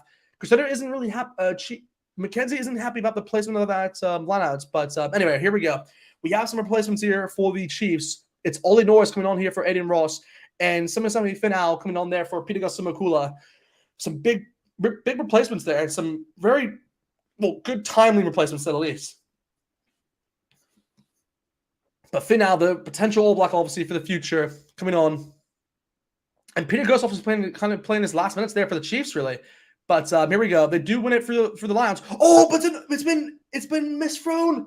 Oh my gosh, Cody Taylor with the bad throw in, and the Chiefs are now gonna scrum from this. Oh my gosh, wow! Crusaders are really feeling this, guys. This isn't good from a Crusaders point of view. I mean, in the comments we have Joe Webley saying, yeah, considering the Chiefs have had 2 in the bin, they've done very well. Exactly, yeah. Daniel said, yeah, I'm a huge Waikato Chiefs Nana fan. Up the Chiefs, yeah, exactly, yeah. The Chiefs played very well. They're playing very well, Diana. You should be very happy indeed. It is now going to be a Chiefs scrum, by the way, guys, inside their own half. But it's a pretty good opportunity here for kind of clear the lines, I'd say. And by the way, guys, we're now in the 50th minute of this game. 50th minute, guys, so far. We're in the 50th minutes, and the Chiefs are up 20 points to 15. Oh, my gosh. Unbelievable. Come on, guys. Come on. Here we go. Chiefs have possession, and Damian McKenzie clears the way down towards the left-hand corner. He's looking for 50-22. Oh, but Will Jordan keeps it in touch, and he clears it away. So here we go. Will Jordan with a massive kick down the field. Pass it towards, Nana Satiro, who then passes it towards Damian McKenzie, who clears it straight back. Down the middle of the field. A very low kick, actually. But Mwanga kind of steps up here and kicks it straight back. It's more of a territory game at the moment, guys. Who's going to win this territory battle? It's going to be interesting. It's Nana Satiro now with the ball. He chooses to kick it away. Eesh, not the best kick. Oh, actually, no, it's a good kick, actually. Sorry, I thought it was not going to be a good kick there. But now Will Jordan kicks it straight back. Oh, my gosh, guys. Here we go. It's now McKenzie with the ball. He's looking towards the right-hand side. It's a good kick here towards the right-hand side. But Mwanga does very... Oh, it's Funaki now who does very well to kind of clear that ball away. Can he keep it in touch? It does stay in touch. It's Nawa this time. He's going to go for the high ball in the air. Does it go out in touch? Oh, but it goes out on the full. Yeesh, that's not good from a Chiefs point of view, guys. Crusaders win the territory battle there. They win the territory battle there. So that's a big win from a Crusaders point of view. As they're now inside the Chiefs half, and they have their own lineouts, so they can do something from here, guys. I mean, Nawa was in a great game, by the way, guys. He scored 1 try already in this game, but he's been all over the field. All over the field, guys, for the Chiefs. But anyway, here we go. Crusaders of the lineouts. Can they win this? They do win it through Scott Barrett. Here we go. It's clear to pass down towards Willie Hines. Hilliard Hines then towards Jack Goodhue. Crusaders hold on to possession here. Come on. Come on. Matthew in the comments saying, go Chiefs. Joe Webley saying, yeah, wow, Crusaders are cleaning out the Chiefs. Will Hines now. Oh, he's just passed it back towards Monga, but Monga has to clear his lines. And there you go. It's Sean Stevenson who collects the ball. Here we go. Oh, he's found Nawa on the off. Oh, he's sidestepped his way through. It's Nawa with the sidestep. Whoa. Oh, he's done very well to kind of clear his lines. They're inside the Chiefs, inside the Crusaders half now. But Kenzie now kicks it down towards the middle of the field, inside the 20-meter line. They have to get this ball. Oh, they're being a bit pressured here. Will Jordan has to clear his lines. He's done very well there. Very well there. Wow, it's a good kick there by Will Jordan. Very good kick indeed. I think it's past the halfway line.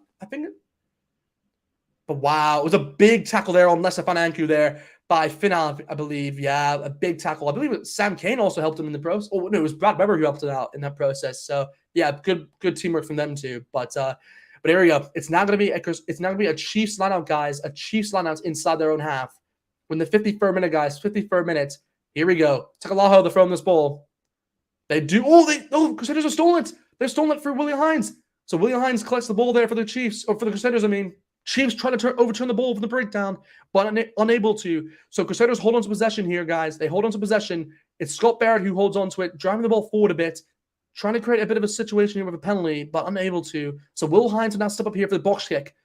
He's stepping up here for the box kick. Will Hines will step up here. Come on. Can we be good or not? Oh, it's a very good kick there. Very good kick. High ball in the air. Crusaders are chasing it. But here we go. Nawa does very well to hold on to the ball and knee to the ground as well with it. But anyway, Bradbury passing the ball back towards McKenzie. McKenzie will clear his line with a little chip there. Oh, but it's Will Hines who collects it very well. Nawa stops him in his tracks, though. Wow, come on. They're doing very well to tackle him down. Will Jordan now has to collect it. He's running through by himself there. Not sure if that was the best play, but he does well to hold on to it. So here we go. Crusaders have possession here, guys, in the left wing. Brennan Anwar does a little grubber kick. McKenzie does very well to hold on to it, telling Anthony Brown to let go. Oh, it's a big tackle there by Barrett. Barrett does another tackle on them. Oh, they're trying to win the ball for the breakdown. Wow, but the Chiefs have the ball here. They're still up possession here, guys, but they've been driven back by a lot by the Crusaders, guys. Crusaders defense is doing very well at this point in time. They need to clear the lines, really. Oh, but they were offside. Wow. So Crusaders were offside in that play. And it's now going to be a penalty here for the Chiefs, guys. A penalty for the Chiefs, guys. They can relieve their lines from their own half, and they can kick it all the way down the field. That's a big play there. Yeah, they're saying the player wasn't supporting his body weight, which is fair enough, really, because they were in offside position anyway. So, wow. This game has been incredible, guys. Incredible. Unbelievable, guys. Unbelievable. Oh my gosh, guys, we're in the 900 mark. Guys, thank you so much, by the way, guys. We're at 902, guys, in terms of subscribers. So I do greatly appreciate that, guys. Massively appreciate that. Oh my gosh, guys. We're only 98 away from 1,000. It's incredible. But anyway, McKenzie wins the ball in the breakdown. Oh my gosh, it's McKenzie. He finds Nawa. It's Nawa. It's Nawa. Oh my gosh. Nawa scored for the Chiefs. Nawa, he scored for the Chiefs. Oh my gosh. Guys, this could be it. The Chiefs have scored another try, and it's Nawa. Oh my gosh. What are we seeing here, guys? The Chiefs have scored another try. It's 25 points now to the Chiefs. 25. Let me change that right now. Oh my gosh. What did we just see? This all came from a lineout, by the way, guys. They overthrow the lineouts. McKenzie won the ball within the lineouts. He sidestepped his way through towards Ryan's side. He found the perfect pass then towards Nawa. Nawa then sidestepped his way through past Richard Mwanga, and from there scored the try with the right wing. Oh, wait, what?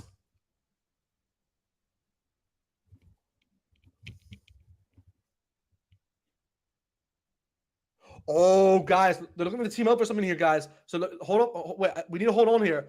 They're looking at the team out for something here, guys. So they're looking at McKenzie was in an offside position when he got the ball from the lineouts. So this is what they're looking at. Wow, this is big, guys. This could change the game, guys. If this try isn't rewarded. So here we go. Was he offside?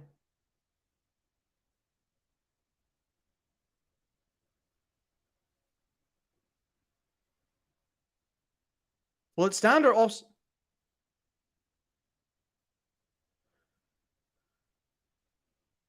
Is it offside? I think it's offside, guys.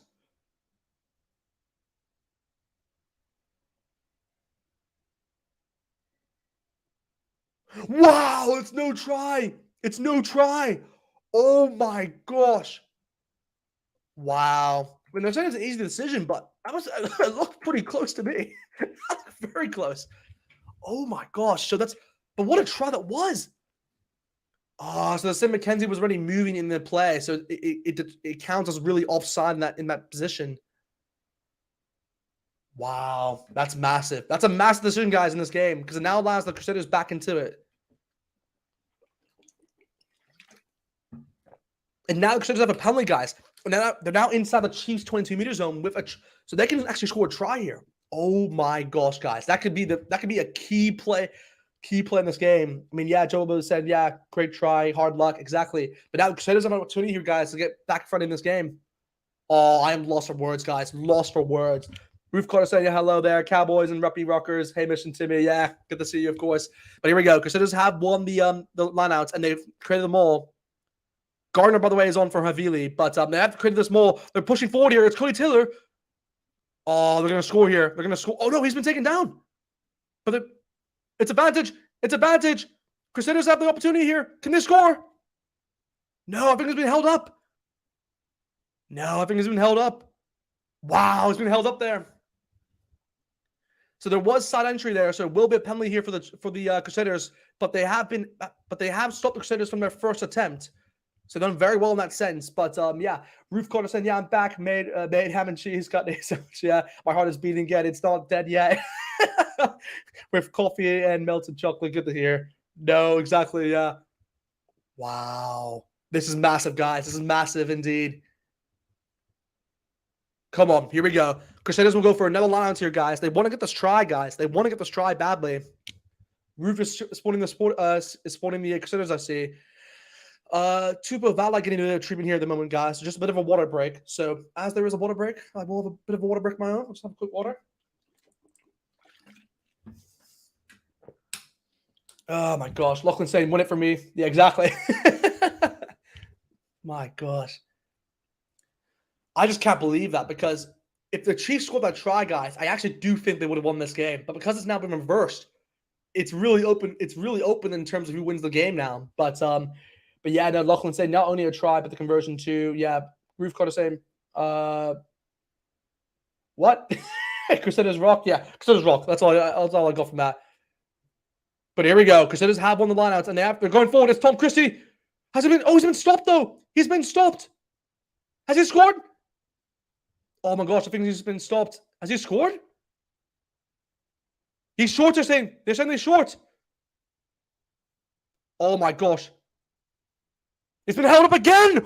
It's a goal line dropout as well. Oh my gosh, they've stopped the Crusaders from scoring. That's massive. That is massive defensive play there by the Chiefs. They've stopped the Crusaders scoring twice in the space of 1 minute, guys. Unbelievable. It's a goal line dropout. Hey, Lachlan, what are you? Why are you happy? They haven't scored, man. Ruth saying only one try away. Yeah, but the Chiefs have stopped them, guys. The Chiefs have stopped them. Oh my! Yeah, by the way, my heart is also going as well. I got to make sure I keep calm as well. Whew. We're now in the 59th minute, guys. 59th minute in this game. 59th minute, 20 points to 15 still.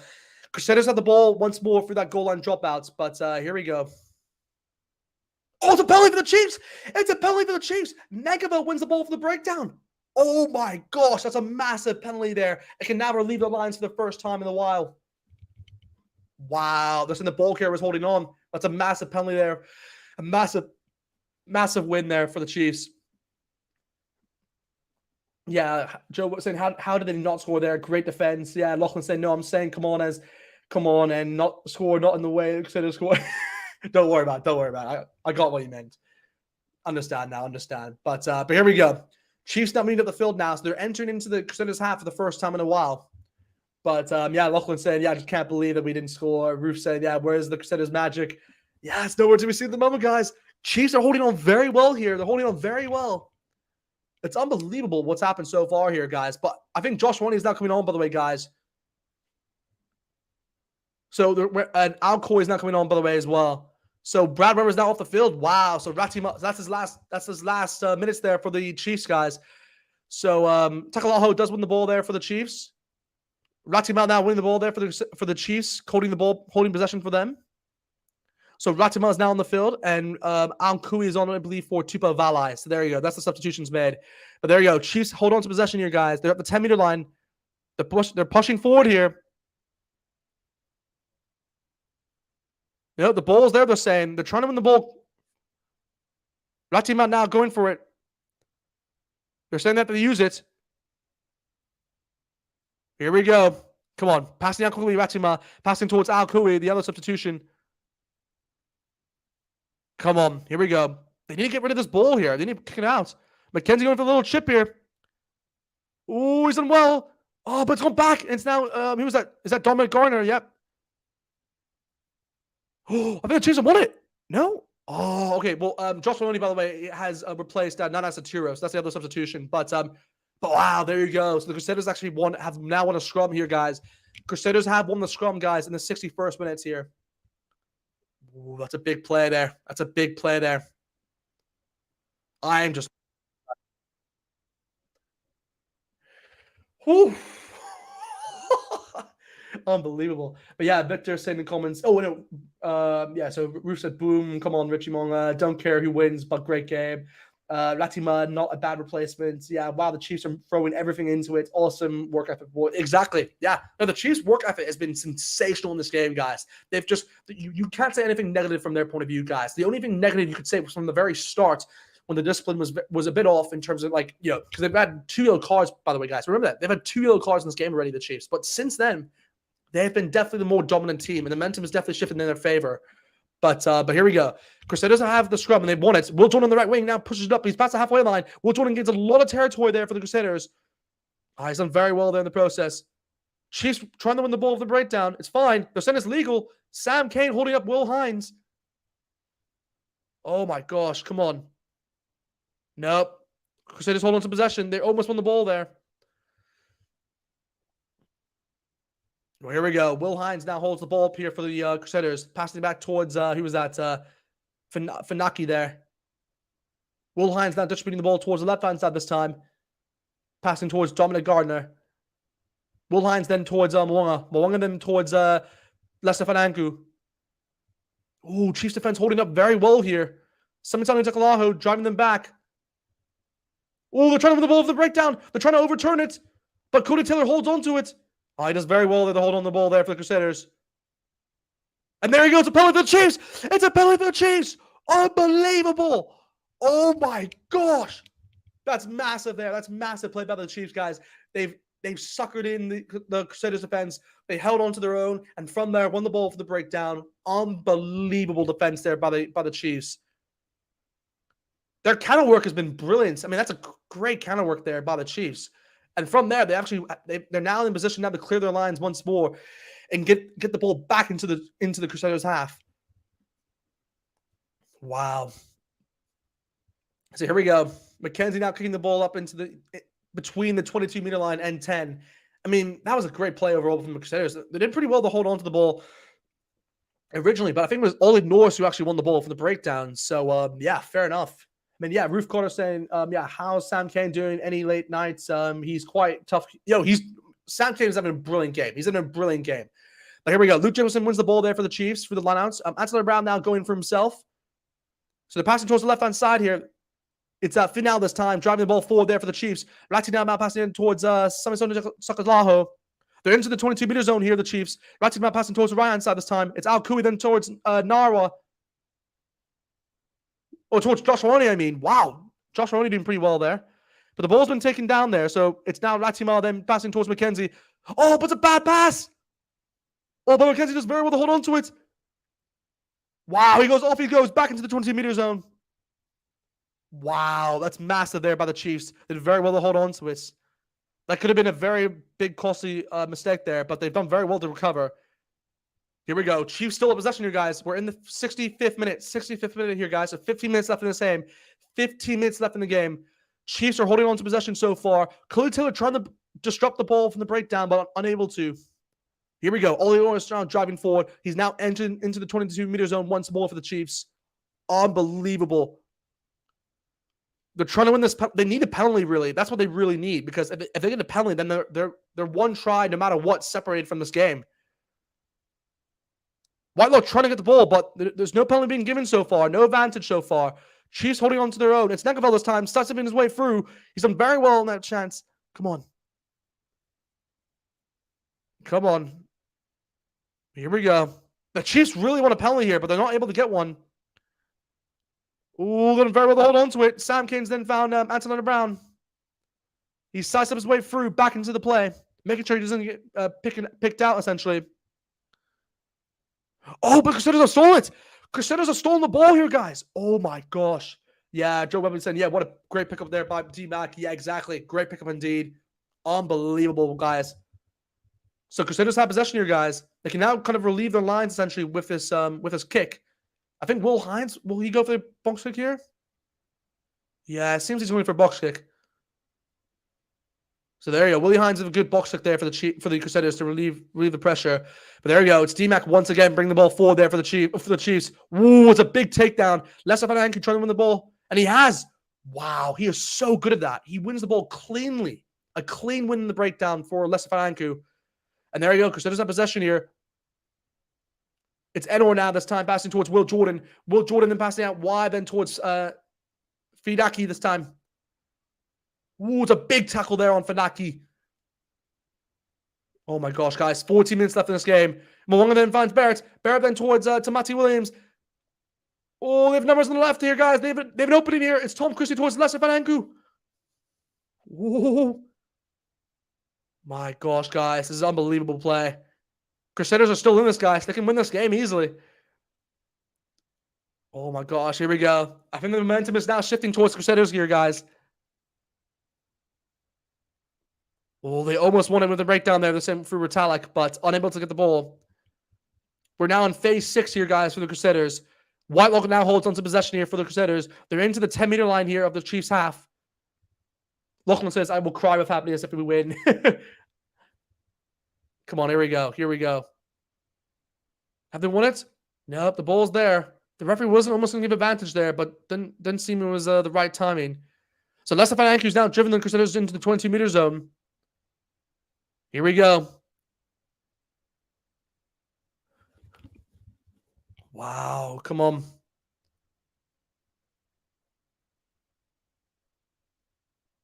This is big play here from the Chiefs. You can just tell they're tired at the moment here, guys, because they've had to defend for most parts of this game. So it's incredible. But yeah, Lambry, Bryce Valley saying, yeah, go Canterburyans, all due way from Samoa. Good to see you, of course. Good to see you. Oh my gosh, come on here, guys. Crusaders are still pushing for this. But the ball's out. The ball's out. Oh, but it wasn't right. It wasn't right. So it's now going to be a penalty here for the Crusaders, guys. It's a penalty for the Crusaders. The tackler wasn't releasing from a Chiefs point of view. So there you go. Crusaders have a very good opportunity here to kind of get them back into the lead. Wow. And here you go. They're going for the lineouts here. This is it. This is it. So there we go. Somebody Takalaho, by the way, is now coming off the field for Tyrone Thompson. So there you go. A quick substitution there in terms of the hooker. That kind of makes sense because I saw Takalaho kind of get a bit more tired. So that's a good substitution, I think, overall. Lachlan saying, yeah, get tired, Chiefs, and collapse. Gosh. Oh, Tamati Williams also coming off the field as well. So that's a big shift from him. But who's coming on for him? Is it? Yeah, Skis Martin. There you go. The young prop indeed. But here we go. This is a defining moment in this game, guys. We're down to 69th minute, so 11 minutes left in this game. 69th minute. Crusaders have a lot of outs, guys, on the 22-meter line. Can they win this? They do through Whitelock. They're pushing forward here. Can the Chiefs stop them once more?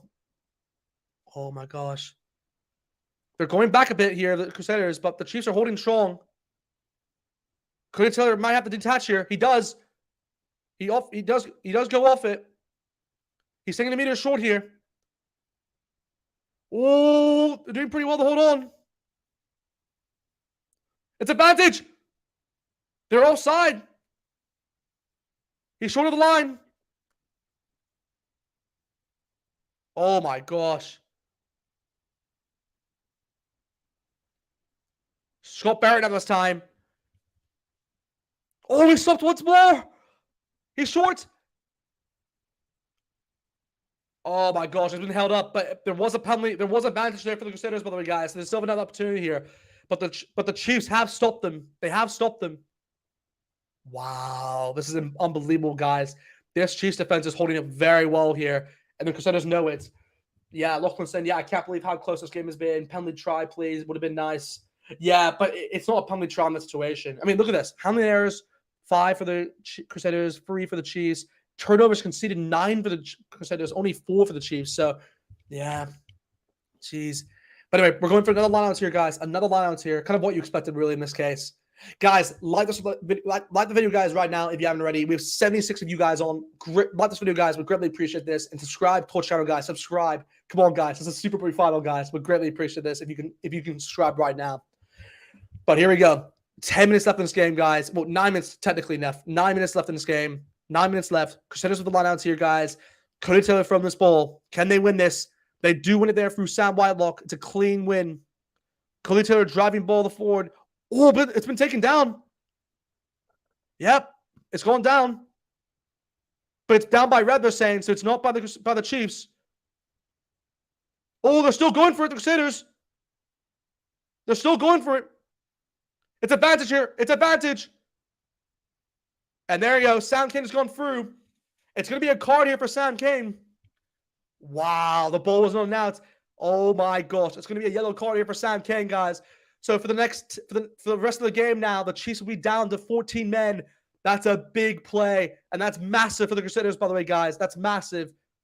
Oh my gosh! And by the way, guys, the Crusaders have always scored a try, guys, when the Chiefs have been down 1 man. So if they're going to score a try, then it has to be now. I mean, yeah, the Black Samoan says, yeah, it doesn't matter who wins this game as long as they choose good players from each team to make the All Blacks team. Here we go, guys. Sam Kane now down. So it's only 14 men for the Chiefs. Can they hold on here? It's going to be tough. They do hold on to it here for the Maul. Come on there. Come on. They're holding up here. Wow. Okay, they're holding up here. The Crusaders are moving forward. This could be it. It looks like it. And they've scored. They've scored. Wow. The scores are level here, guys. The scores are level. Oh, my gosh. So there you go. It's now 20 apiece. It's 20 apiece there, guys. What minute was that? Quickly, 70 seconds. 70 seconds. And that's the most, by the way, guys, with that try, he now becomes the most tries scored by a forward with 42. So that's very impressive there by Cody Taylor.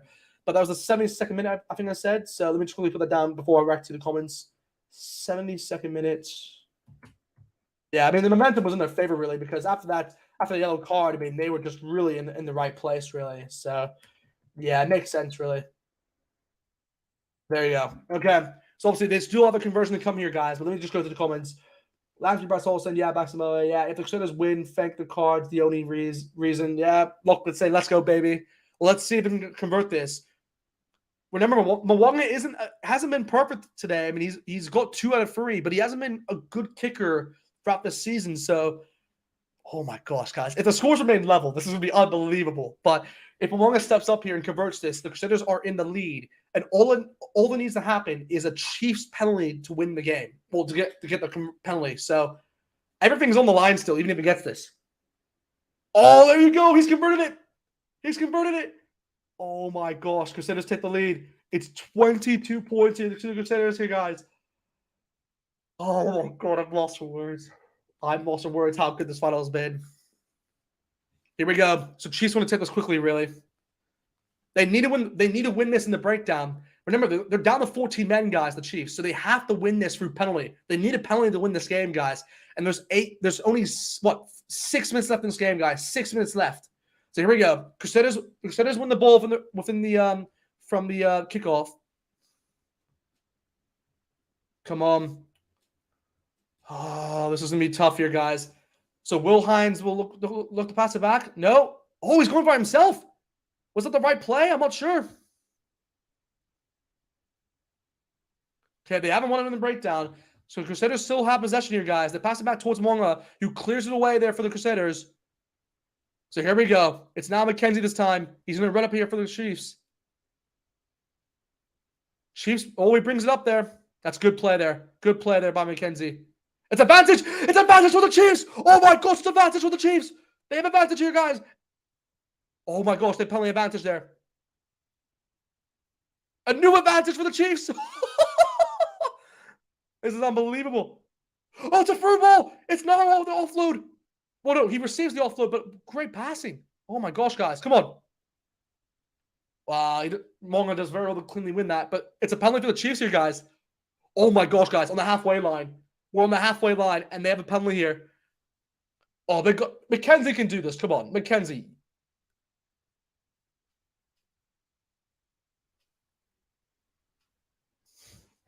Here we go.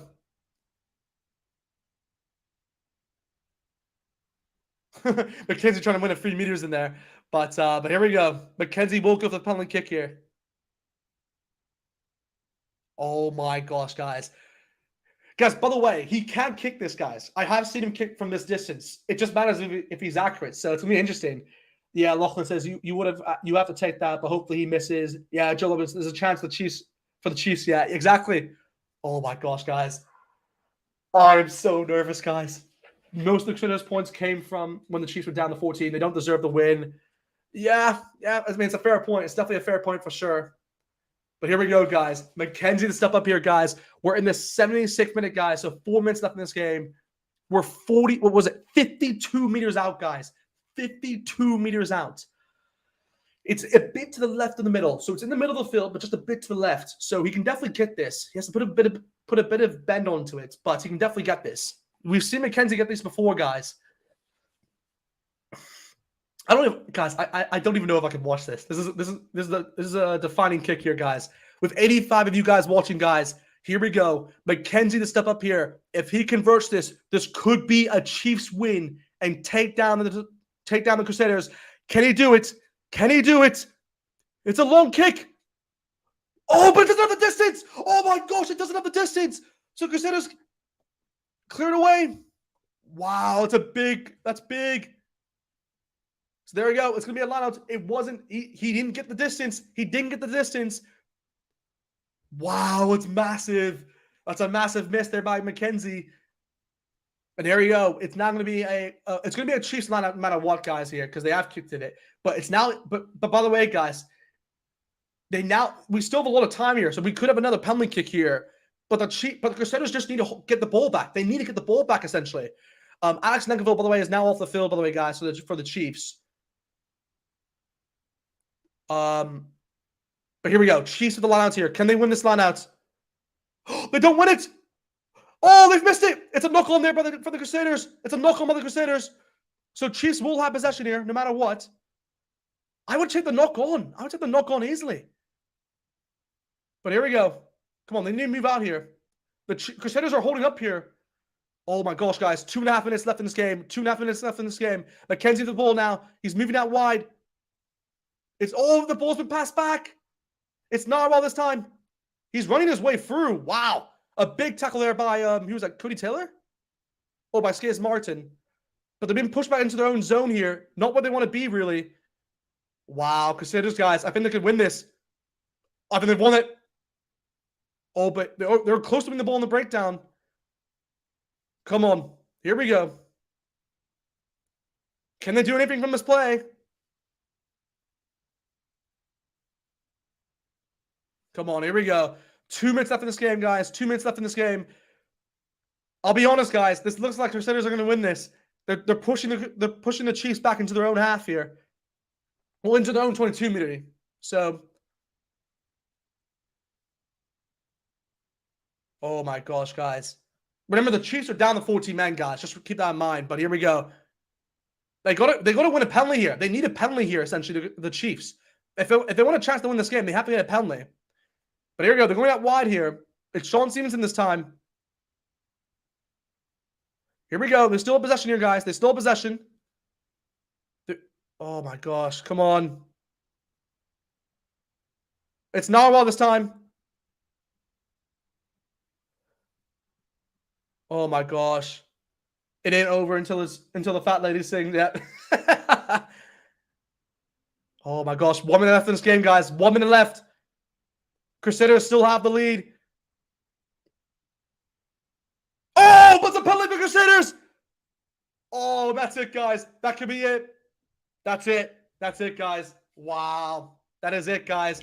The Crusaders have won. They have won this. Because even if they go for a penalty kick here, guys, they've obviously won the game for it. So, wow, guys, the Crusaders have won this game. They've won it. Yep, they've made the mistake.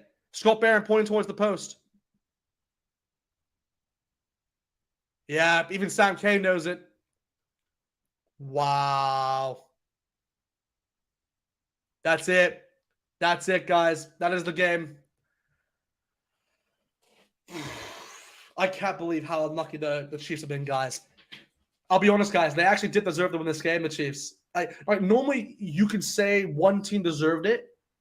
Normally, you could just say the Chiefs. I mean, you normally just say the Crusaders win this game, and they deserve the game. But I'm being honest with you guys. The Chiefs have actually been the better team for this whole game. So it's, oh my gosh, I just can't believe what I'm seeing here. But there you go. The game is over, guys. They have won. And there you go. Mwanga has now won it. His 7th Super Rugby title here for the Crusaders. But for his last kick of the game, his last kick of his career as a Crusader, and he's now won the Super Rugby title here for the Crusaders. And there you go. As you expect, does convert it. And that is it, guys. 25 points to the Crusaders. 20 to the Chiefs. And the dynasty finishes, the Scott Robinson dynasty finishes off with a win. Unbelievable. Unbelievable, guys. It's just amazing what they've done. You got to give them credit, guys. It is just sensational what they've done, because I am lost for words, guys. All the Chiefs, the Chiefs supporters must be in awe, really, of this game. But yeah, in the comments, guys, Lachlan saying, yeah, good game, Chiefs. Second year in a row, we have beaten a team that has only lost once in the final. Yeah, exactly. And you did it away as well, the way, guys. You have to also remember that. You did this away, not at home. So it's even more impressive. But wow. Wow. It's unbelievable, guys, because, again, you have to remember, guys, I mean, let me just go through the tries. Oh, wait, actually, let me just go through the tries. I'm going to send an invite, actually, towards the Kiwi lads, just quickly before I forget. So let me just send that right now to him. So Kiwi lads, link. There you go. I sent him the link there. Okay. But guys, what I am lost for words, guys, because you have to remember, guys, that in this game, okay, let's just go over the tries, just for example, because Stevenson probably had the best try of the game, guys, because he scored in the 23rd minute. He literally broke the defense and was just sensational with that try. The second try came within the 43rd minute for Nawa, and that was an unbelievable one. Through Sean Stevenson found the 2-on-1 towards Nawa. It was beginning of really the what? Yeah, it was beginning of the second half, really, for that try. So it was unbelievable. But of course, from a Crusaders point of view, they had 2 tries of their own through Cody Taylor and Mwanga. So yeah, it was even Stevens in terms of that, in terms of the tries. But yeah, it just came down towards the kicking. And like I said, guys, this would come down towards the kicking. And look, McKenzie had the opportunity, guys. If McKenzie converted that penalty, then we could have been seeing the Chiefs win here, guys. Or if that try was reversed when the Chiefs got that, then that could have been a try for them. Oh, it's just unbelievable. I can't believe what I've seen. The difference was yellow cards and Crusaders lineouts. Yeah, last year we beat the Blues in the regular season away, just like last year. Yeah, good send-off for Razor. Yeah, exactly, guys.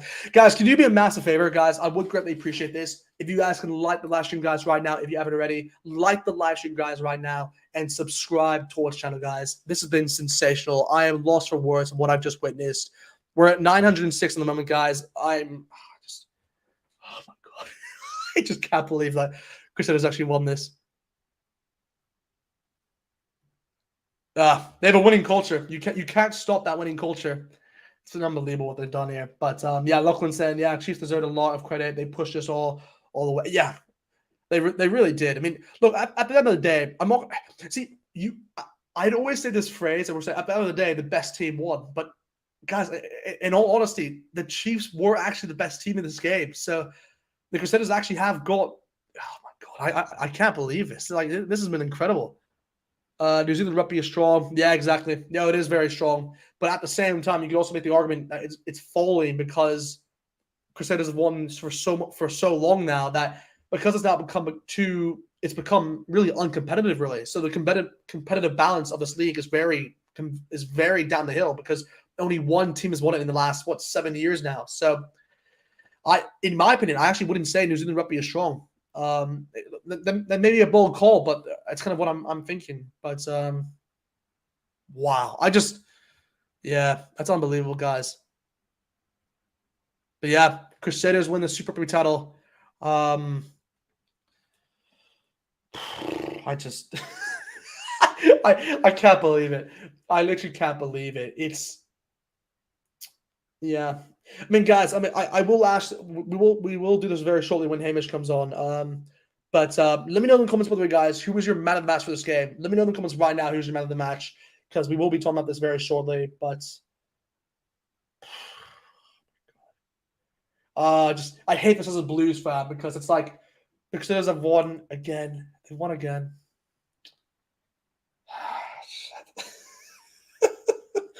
They had to do it.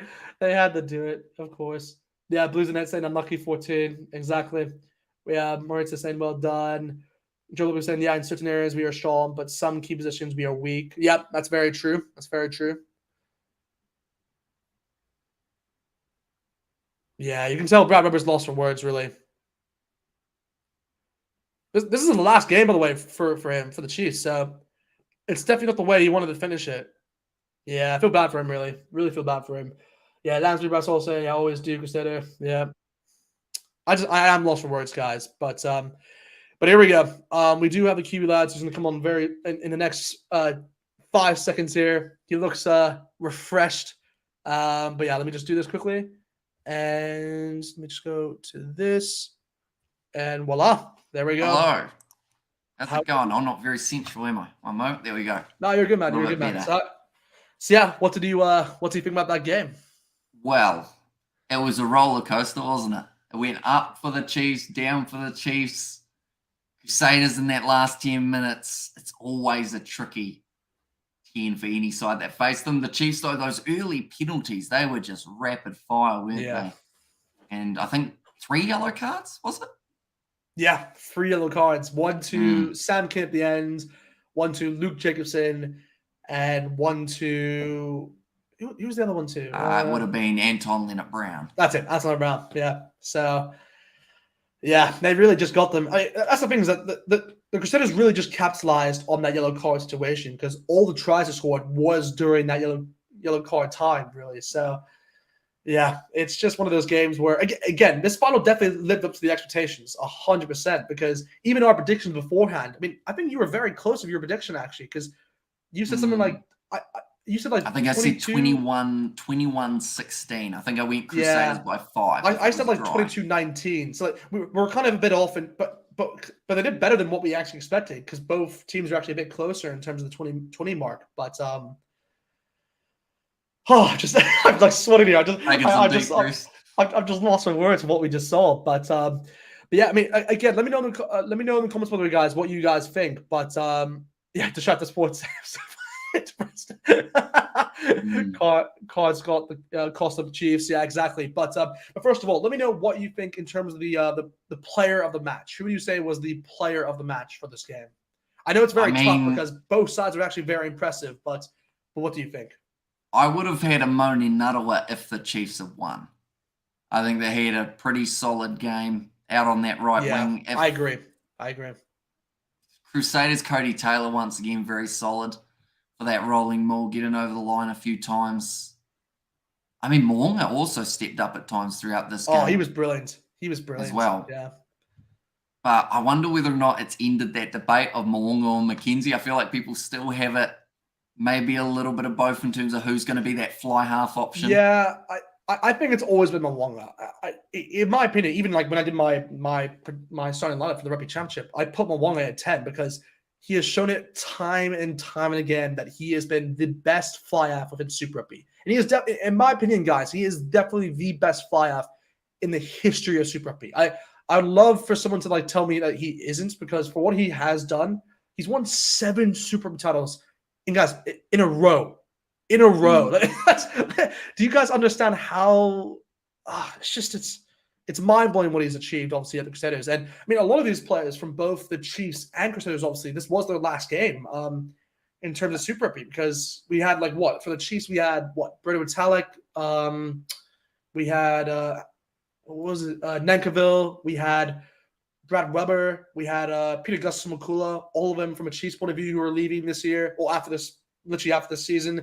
And then from a Crusaders point of view, we had the likes of, we had Lester Fananku, we had Jack Goodhue, we had who else? We had there's more players in front of you now. Also got Whitelock. Whitelock, of course, and then there's one more. There's one more counted. Is the only Havili Talatui going? No. I know there's 4 because I counted 4 before. I already said Goodhue. So there's Goodhue. Nuku. Oh, that's it. I already said the 4. Yeah, so Whitelock and Mo'unga. Mo'unga was the other one. Actually, that's the other one because Mo'unga is leaving. But yeah. So who would you say overall then? Because you said a few names there. Who would you say is your man of the match then? It's either Taylor or Mo'unga. I find it hard to pick because sometimes they have very different games, don't they? Like Mo'unga getting those kicks, Taylor getting those rolling maul tries. I see Semi Souza earlier on said that he couldn't find me. That is because I got a copyright strike. I am glad, though, that you did not. I saw that you were up to, at one stage, about 80 viewers or something. Is that close to channel's record? I'll be completely honest.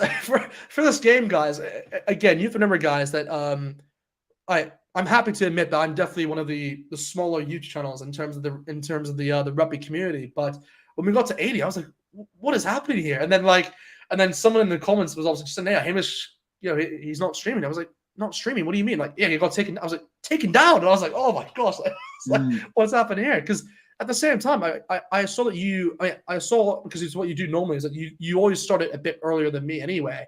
So I assume nothing that you would do and that would be taken down because you're just showing the lineups or, I don't know, stats, whatever it is. But I don't understand why they take you down, because you're not showing the game. You're just commentating. There's no music you're playing that's copyrighted or anything. So it's just, I don't get that it was because I used Super Rugby in my title. They said that I had a copyright infringing title because it was some way of saying pretty much we just wanted to take you down to stop you from taking our viewership. I think is the best way of describing it. Yeah. I just can't believe that. Yeah, it was weird, but I said about it on because I actually started up a stream just called If You Know, You Know on the sport channel. Just no thumbnail, no description, no anything. Actually, that makes a lot more sense, because I was a bit surprised when you said the sports channel. I was like, wait, what sports channel? But then I was like, of course, the other one. Yeah. So yeah. But I did say over on there that, like, as sucky as it is that I got copyrighted, I was glad that, like, I was the one who got the brunt of it rather than everyone who was doing the streaming in the rugby community. Yeah, I understand. Just because, like, you were streaming, 2 Cents was streaming. I think there were a couple other guys. I think even like what I saw was like literally after I assume you got taken down, like 2 Cents literally I saw at the beginning was only at like 80, and then all the way up to like 200 because so it's like everything fluctuated I guess at that point in time, but hopefully that gets taken care of, because I think it's just one of those. Like, what does that mean? Like, because is it going to be like a... At this stage, there's a little bit of a process, but currently I can't stream on the main channel at all. Yeah. Because it's got 1 copyright strike. So because of that, I have to wait either until it's about 10 business days that YouTube can then be like, they haven't followed up with legal action, which they won't, because I had 2 words in the title. So it's going to be after that. They can then end up pretty much letting me stream again and removing the false strike. Either that or I have to try and get it removed earlier, or if somehow it does go through as working, it's 90 days that I won't be able to stream for. Exactly. So that exactly almost makes me miss the World Cup. So cheers, Sansa. With what do you mean? Like if that continues on, or if the 90 days started now, I'd miss like the first few games of the World Cup, but it shouldn't. Theoretically, it should be gone by then. But I don't understand like how, because even if this is all hypothetical, what you're saying really, like where it's more like where it's not really going to happen because again, it was only just the Super Rugby title that you had, so it's not going to really dictate a lot. I think it was more of a just get rid of me for now, and then after Super Rugby's finished, give them it back. It's just so stupid. That's so stupid. But even like but Marco Villapelli in the comments saying Sansar has to be the worst organization worldwide who runs Sansar. They're soft like marshmallows. Sam Masula said, I just came in from 2 cent streaming and he wasn't flagged. Double standards much for inconsistent reasons. Hamish, be on the lookout for Sansa spies following you. That's a good one. 90 days would be insane. I don't wish that on anyone really because I think it's really injustice really. And again, like what you did was not even anything besides that. But anyway, we'll kind of just move on from that point because again, it's not to be at the end of the day, it's not really that big of a deal because I've gone through that in the past myself, kind of for a similar reason when we were doing like Super Rugby AU. I remember it was like the title. But you know what? I'm not sure if we should do this now, but do you want to should we make an announcement? Do you think it's? Ooh. Do you feel like? I think. Should we do this now, or should we do it like at a later time? It is up to you. You're the boss. I can't stream my announcement. That's very true. I feel this is a good time because we are kind of at the end of the live stream. For you guys that are kind of fortunate to watch us, and again, a lot of the people have obviously come on from your channel, so I feel it's kind of justice if I just said this now. But you know what? I think we just do it. I think we just say it now because you're teasing them. Look, guys, I'm gonna let you guys know now that myself and Hamish are actually going to start a podcast for the near future. It'll be a completely separate channel, guys, to the ones that we have now. But we're going to start a podcast of our own. It will be called the Rugby Recap. That's the title of our kind of channel, at least. We'll probably start that before the Rugby Championship, I'd say. Again, at the moment, we've kind of just said that we'll be just kind of doing a one podcast a week, really, kind of for what it is. But as maybe kind of, I don't know, maybe as the Rugby World Cup comes along, there may be a lot more content that, kind of comes into that channel as well. So hopefully you guys obviously appreciate that because, it will be, we've obviously collaborated a lot, actually. The thing is that just to give it back, we'll probably do this on the channel, actually. So actually, I don't even want to say that because that's probably one for the first podcast. But overall, just letting you guys know that will happen. I thought you guys should be hopefully pretty pleased about that. But there you go. Yeah, he's buzzing. You can tell he's excited, can't you? Got the it'll be good. It'll be good. But I am actually still lost for words, by the way, of what just happened. I'm also like I'm happy because I've just announced that news, and hopefully everyone can get on board, of course, in that in terms of the new channel. But I'm also just very disappointed inside. I'm just like crap. Crusaders have won again. Although you should be happy, you've got the kit on again. You could have gone the Chiefs. Guys, I have to wear it because it's like whoever beats the Blues, I have to do them justice and just say, I've got to represent them. It doesn't mean I'm supporting them, by the way, throughout the game. I mean, even like Lachlan can tell you, he was talking to me a lot in this live stream. And I was definitely going back at him, just saying, no, Chiefs are going to win this.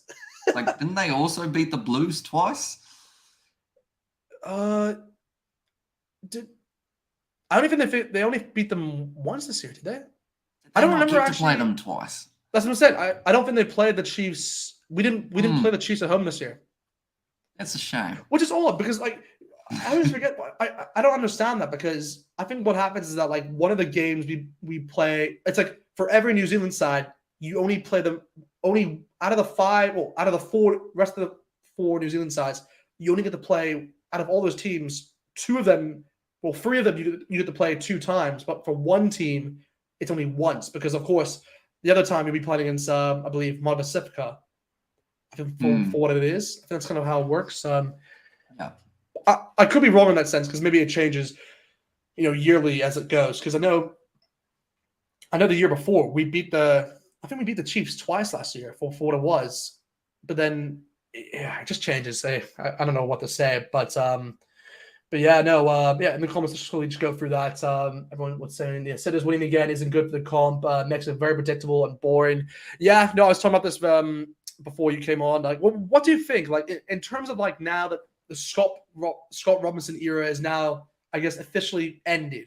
What do you think this now does for Super Rugby? Is it good for the future Super Rugby, or do you think it brings back a bit of like competitive balance? Or do you think it kind of derails, I don't know, the intensity, you could say, of the competition of trying to beat the best? Like, what do you think? I think it's a shame that we have to wait about 8 or 10 months before we get to see, I think it's 8, isn't it? Before we get to see the next Super Rugby Pacific competition because, the fact that it is now going to be a new coach, it's going to be a new look Super Rugby comp because there's going to be so many players missing.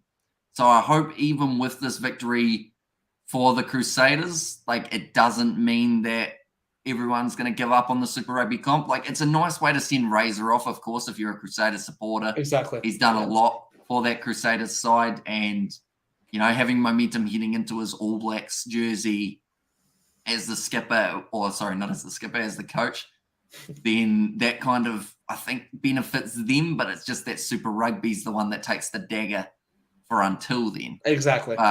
Next year, I think it's going to be a whole different story. Hopefully, with all the players moving about. I know even you as a Blues fan, that you guys going all over the place in terms of players players out. The Blues are losing a lot of players this season. I mean, we're losing like, I have to look back at the numbers, but I think we're losing like 7 players this year. And I think 5 of them are in our starting lineup, essentially for what it could be. So, the Blues are definitely a team that changes a lot in terms of the New Zealand teams. You could definitely say that for the Crusaders as well because they're losing their big players. Like they're losing Mwanga, they're losing Lester, they're losing Whitelock. So they're definitely losing a bit of, I guess, like depth, you can say.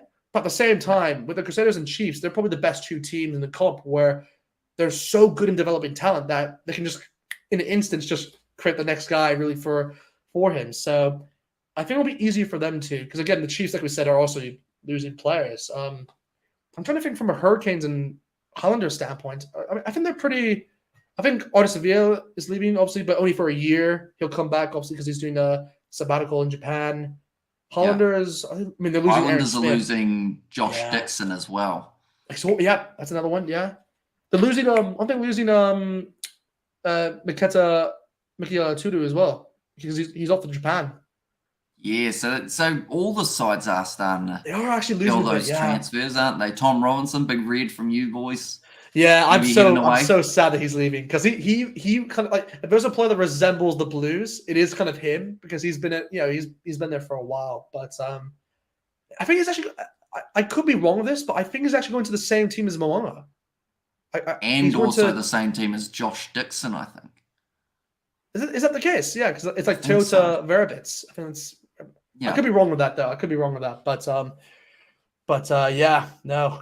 Gosh. In the comments, everyone said, so next year, best chance for a non-Crusaders team. Yeah, definitely. I mean, I'd love to see, in all honesty, guys, I'd actually like to see an Australian team in the final for next year.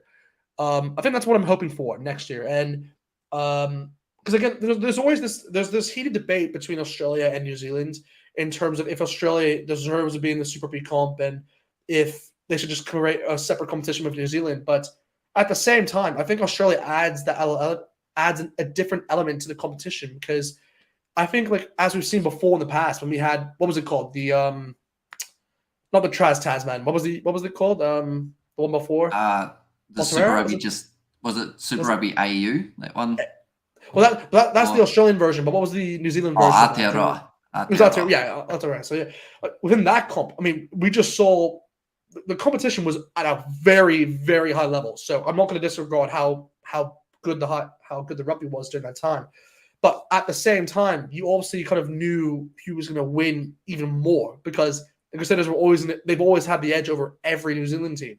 But of course, as we've seen this year, Australian sides are known to shock, New Zealand sides. And we saw that with the Reds being the Chiefs, So I do think we still should keep them in because I think they do add a bit of spice to the game, essentially. And with a lot of their players, obviously, I think they're going to get stronger as well. I think they will get stronger over time. But yeah, it should be interesting because in the comments, like, what are you guys saying? You're saying, ups to the Crusaders still got to play the best club in the world, and La Rochelle. Yeah, that could be interesting if that would happen. Blues and it's saying, yeah, what happens to your Kiwi Lads membership, Hanai? 2-minute noodle Muppets, you saying? So Jason Hamilton saying, yeah, Highlanders versus Brumbies 2024 final. Wow, that would be impressive if that was the case. I don't think the Highlanders are, out of all the teams, I think they're in the position where they, sadly, I think after Aaron Smith leaves, I think they're now in a position where they kind of have to, I think they'll improve, actually. I think they'll get the playoffs next year, but I don't think they'll go any further because it's really, they have like the youngest team, I think, out of any other New Zealand teams that I can think of. So, yeah, they're going to have a long way to go in their progression, to the least. But yeah, I mean, is there anything else you want to talk about just in terms of the game or just, I guess, outside of this game overall? I just hope that people don't give up on the comp, which sounds ironic, seeing as they were the ones who took me down. But like at the end of the day, it's like, you don't want to lose that rugby between New Zealand and Australia. Like I know when the South African sides got taken away, people were like, nah, it's not the same. But you've still got a product there that you can use. You just got to make sure that you keep it. Like I don't know what they're going to change next year, but they seem to change little things each year, don't they? They do. The Super Rugby lately. Yeah. So I don't know who the head-to-heads are going to be up against. I don't know whether it's going to be maybe a couple more home games for Moana Pacifica. Would be great to see the Fijian draw. In Samoa, that would be good. I think that's the next big change. Yeah, if they can play more home games, I agree with that. I think the introduction of Fiji Dura has been great to Super Rugby as well. I think the thing is that like I think now there hasn't been really an argument now in terms of like the travel because now that the South African teams are away and also you don't have the Somos anymore or the Jaguares, you don't have the argument where travel is kind of a factor in terms of player welfare for a Super Rugby team. So it actually makes it even more in favor of the players now. But at the same time, if you want to make the competition more interesting for the future, that's when you implement more rulings and all that. And it's going to be interesting what to do because after a World Cup year is kind of the best time to kind of make a change to the competition slightly. I'm not saying like in terms of the teams because again, I think that's going to stay the same until like for a long time. Actually, I think they said like until like 2026 or 27, I think, until after the next World Cup. So it's going to be a long time until these teams change now. But yeah, it is going to be crazy. But we do have of course, yeah, we'll bring Tony in. Yeah, no, he just come in saying bring me in, Steve. Yeah, for sure. I feel like he should be on his best behaviour. Shouldn't he? No swear words. This is of course, yes, we will. One, of course, rather than the Kiwi lads. Let me just do this right now. Give me 1 second here while I send this link. Just go through the chat and let me just if there's anything you want to talk about. Right, we've got Razor and McMillan are going to have a good old punch up in the car park from Marco Vunipola. I would quite enjoy that, although they'd have to do the dance battle as well, just alongside it. Did Razor break dance? I didn't actually get to see whether or not he did. I didn't get to see it as well. Unfortunately, in the UK in Sky, they don't show us holding the trophy or the breakdance. So I guess fortunately from my point of view, it's good because I don't get to see the Crusaders doing it. But if the Blues are ever to win it, then I'll be very disappointed. I may have to switch towards Stan Sport then because I think they show the ending of that. But there you go. I think Tony, I have just sent the link there, so you should have it now. Just let me know if that doesn't work, of course. But yeah. Sammy Souza said, "Why give up on the product, especially when they're planning a future Hawaiian team?" And the draw was a breath of fresh air, in addition to involving Japan again via League One versus Super Rugby. I think it's just that big one of people. It's weird, isn't it? But people get sick of seeing the same thing And I think at this stage, the same thing as the Crusaders lifting that trophy. So I think, if anything, it's probably at the moment one of the most guaranteed trophies in competitive sport in a certain regard over the last like 6 years or so, which sounds like a huge stat. But when you think about it, like sides most recently, we were watching the NBA, weren't we? And we were saying that, like, 1 year one team's doing well, the next year, completely different story. And that's what I like about the NBA, because it's very the competitive balance of that league is actually very good, because you don't have like the most a team has ever won in a row is 3, and that was the Lakers. So it is very competitive. I'd say in terms of basketball, you can't really say the same for football, because again, football is probably the worst. I'd say in that instance, because there's so like you have one team that wins the league every single year in terms of like the different country, but yeah, rugby, it's sad because, I mean, well, I'm not going to say it's sad, but like we kind of got to that stage now with the Crusaders winning 7 in a row, which is like, it is really unheard of in rugby, that amount of dominance. Like, even from a European standpoint, I mean, you never saw like the Saracens win that many in a row, or you never had like La Rochelle, who's now winning 2 in a row. They're not gonna, you don't expect them to win it 7 times in a row. Like, you don't have that, the power to do that. So, I mean, so it is incredible. Even like Leinster, you'd expect, they're like one of the best teams, and in my opinion, probably the best team in Europe. I still regard them as the best team in Europe. I know La Rochelle is obviously right now the best team in Europe, as they have won back-to-back. But if you're talking about consistency, I do think Leinster always are able to kind of be in that picture of like the top 4, no matter what happens for like the last few years now. So yeah, they've been very impressive in my point of view. But But yeah, no, I guess with the URC, the benefit you've got now is because the South African sides have been added in. Like, we've seen 2 URC years and we've seen 2 different winners of the competition. We saw the defending champs, the Stormers, make it through to the final for the second time in a row, but then they were beaten by Munster. And I feel like Munster weren't the choice for a lot of URC predictors, I guess you could say, for who was going to take out the competition. Yes, they had a very good year, but most people go, right, Leinster should be winning this. Like, Leinster at the moment, I guess the next closest guarantee is Leinster are going to make a playoff game and then lose it, unfortunately, in current times, just because they seem to always come up short at that last hurdle. It is fascinating, because, like, with Super Rugby now, because I think there's a little comment here saying, someone still saying, the end of an era for the Crusaders. One would hope, for the sake that new finalists and winners are there next season, which I think is probably what most people want, actually. Because I think at the end of the day, look, I'd love it if it's the Blues, by the way, guys. I would like if the Blues were able to kind of get into the final next year, but I actually don't think the Blues will do it.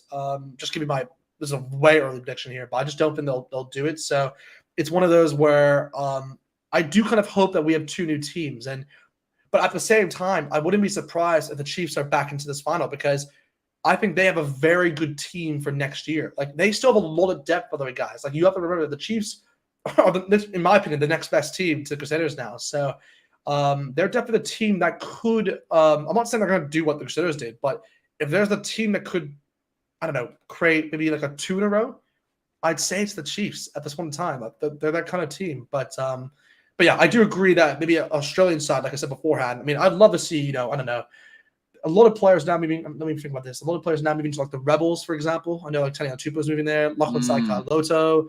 You've got like I know Montioni is leaving, but they signed Dalgunu very recently, didn't they? Yeah, I saw that. Yeah, that's a good signing as well. Like, they make some impressive signings there from a Rebels point of view.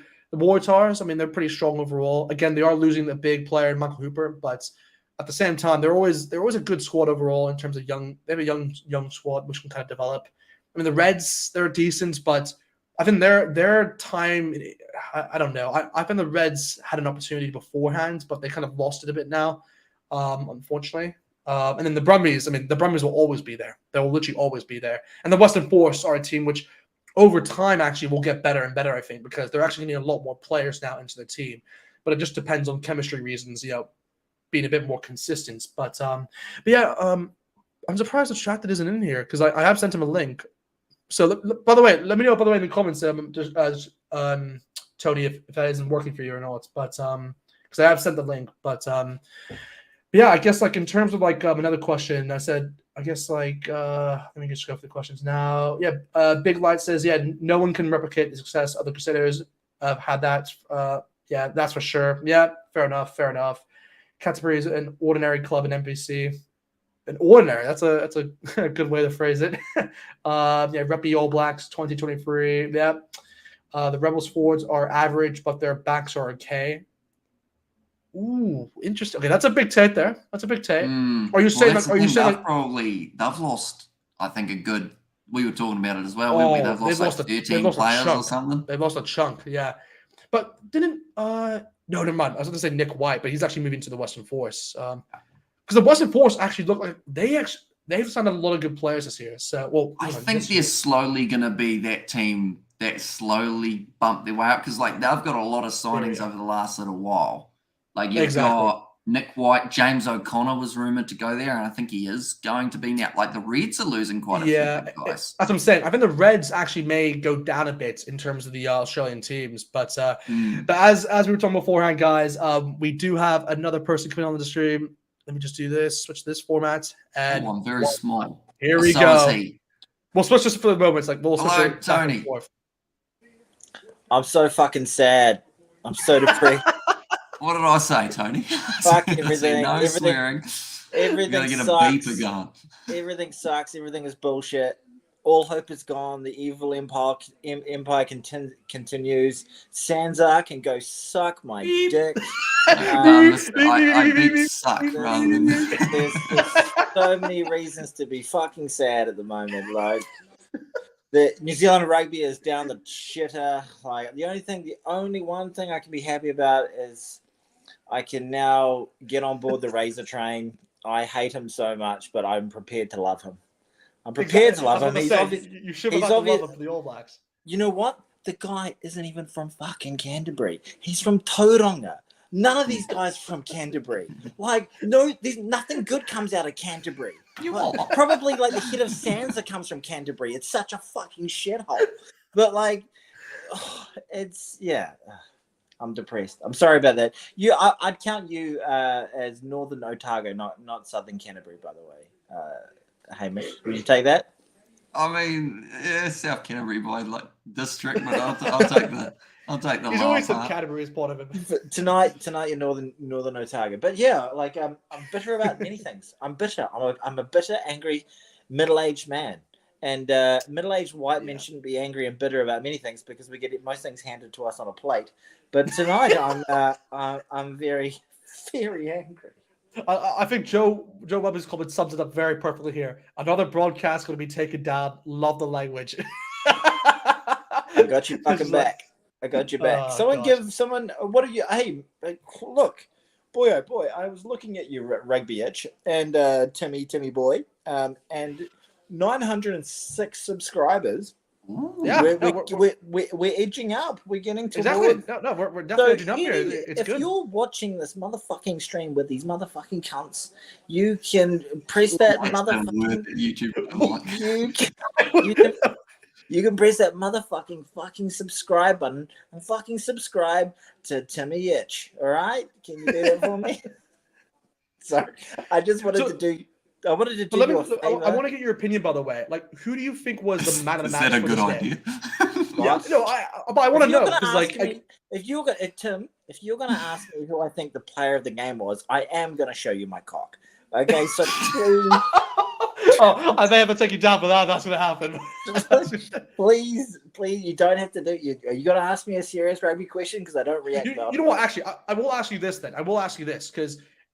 This is obviously a rugby question, but it's not going to involve this final at all because I think we just need to get past this final entirely. This at least. I need to pass it. Like a bad bowel movement. I need to pass the last 7 years like a diuretic episode. Like it is crazy. Absurd. It's absurd. Well, let's do this then because we've already talked so much about the Crusaders. Also, this is just for the final time for any Crusaders fans here. Well done. This final, you've done brilliantly. I'm not going to say, I will definitely say that you didn't deserve the win because I do think the Chiefs were the better team. But the winning culture of the Crusaders is what got them over the line. So fair play to all the Crusaders fans. But this is now the next question, kind of the next angle I want to go into now. We are now getting closer now towards the Rugby Championship. I want to get your take on who you think the All Blacks should select at 10, because this game taught us a lot of stuff, and it's interesting. I want to get your take on this because I'm very interested. I feel like Richie Mo'unga plays far better under Razor Robinson. I don't think he has played nearly as well in a black jersey as he has in a red and black jersey. Yeah. When he plays under Razor Ray, he seems to have ice in his veins, a very, very effectual, seems to be a great game management. So if that version of Richie Mo'unga came to the All Blacks, I'd probably say maybe Richie, just for that big game moments. He just seems to really be able to do everything. But he has been put into multiple different situations where he has had to step up. And like, he's light on his feet, he's got good steps, and he showed that a couple of times. But in terms of like pure game management and like being that big game player, no, I don't think he's done that in an All Black jersey. And I don't know whether that's due to the fact that he's got a retarded geriatric called Fozzie coaching him. That, you know, I shouldn't say that. That's very offensive. Ian, like I'm just saying, Ian Foster's coaching style is obviously different. Could say it that way. But I think D-Mac is the man right now who's set Super Rugby alight.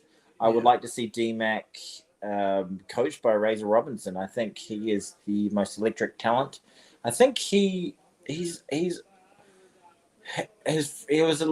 exposed a couple of times this evening on defense, just in terms of his slightness. He was like just totally bumped off by Tamati Williams, just like a fly. Like, he's not a big man, but neither is Richie Mo'unga. But then also you got to throw in the world class of Bodie Barrett, who I don't think has had the greatest season, but you never know what he's actually going to throw up this year in terms of when shit really comes to shove. You know, we'll see. We'll see what happens.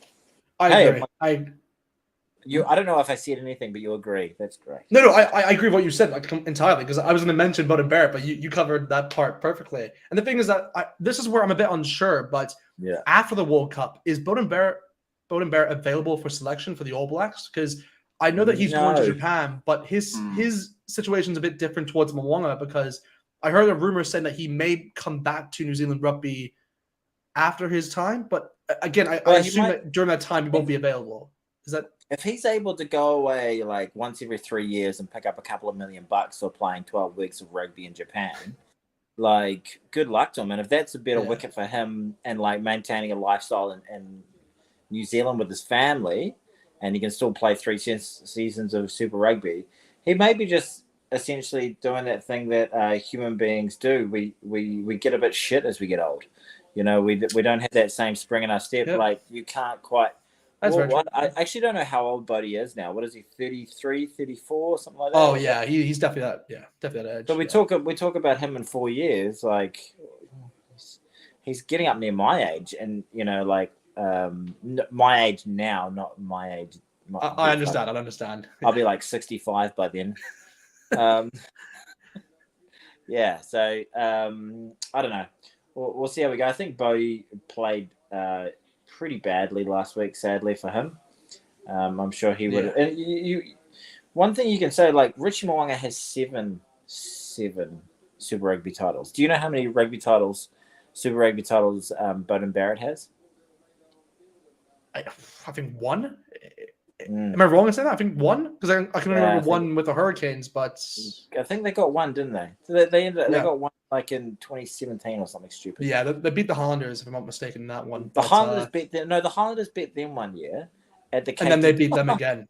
Yeah, I think the next year they beat them. So it's one title. You know, exactly.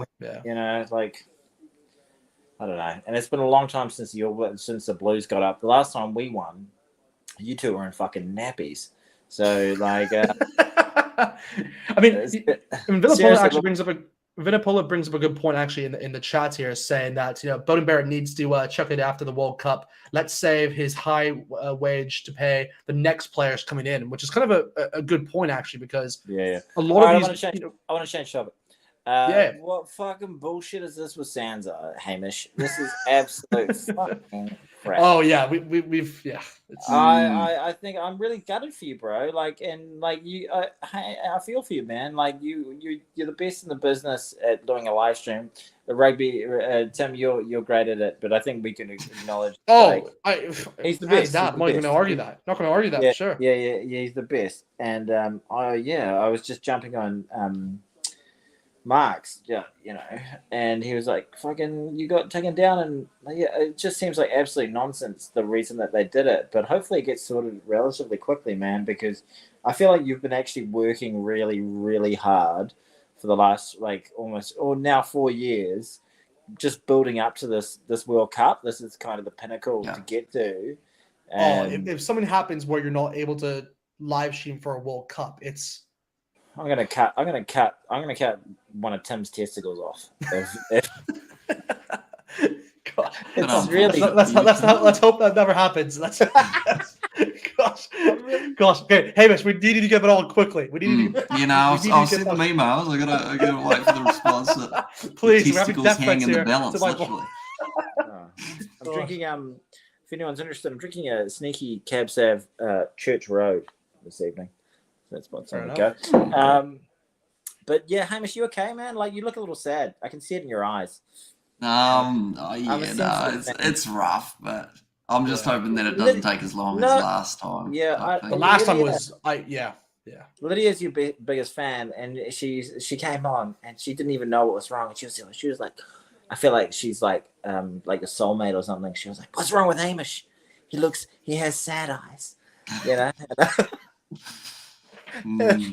Yeah, and and I was like, oh, he just got his shit. He got his shit fucked up well and truly. So yeah.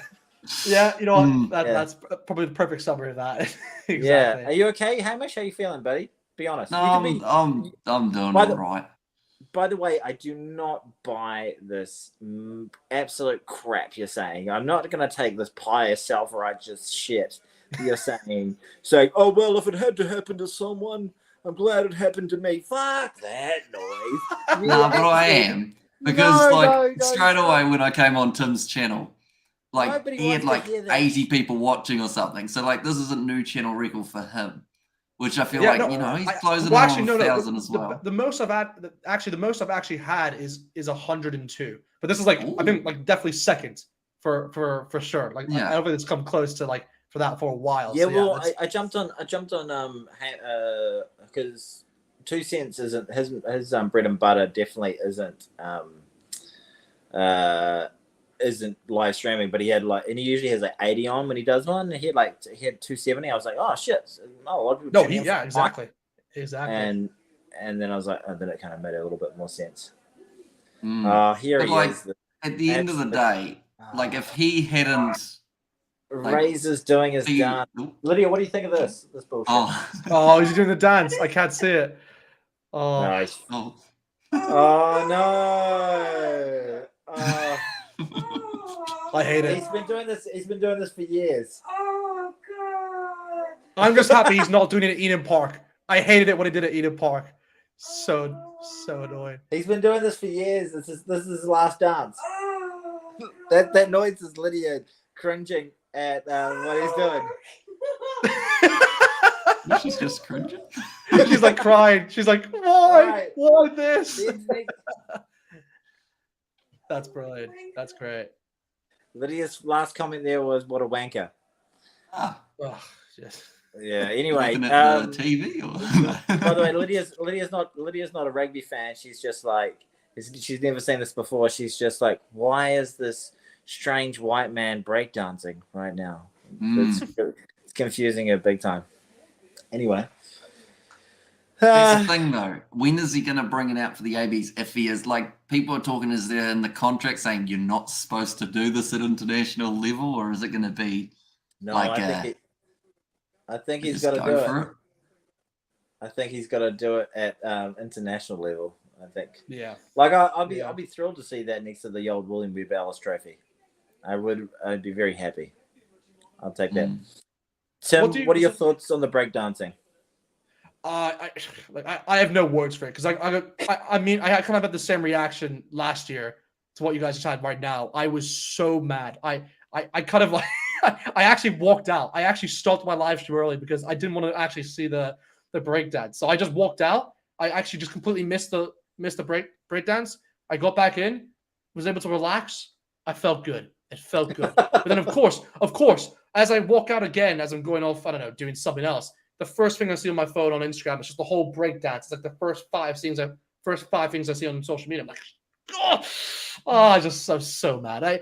Again, if he does this for the All Blacks against my Springboks, it's gonna get me even more angry. It's gonna even get. That was more actually going to be my next question to you. So that when you think of a world class team, like one of the best international teams in the world, your team is the Springboks. Oh, it's always been the Boks. Like you have to remember, like I'm very fortunate to say that my dad has worked with the All Blacks in the past, and that hasn't influenced my decision. I've always been a Boks fan. I've always been a Boks fan. Is it just because you really like watching boring rugby and people who like eating? Yeah, you know what? That could be the case. Yeah, but at the same time, look, I mean, it's very simple to say this. You know, why use all 15 rugby players you have on a pitch when you could just use 10? I guess exactly. Yeah, that's right. Why not just use the forward pack? Why not just use the forward pack, kick the ball out to the winger, and just score? And just it's an easy.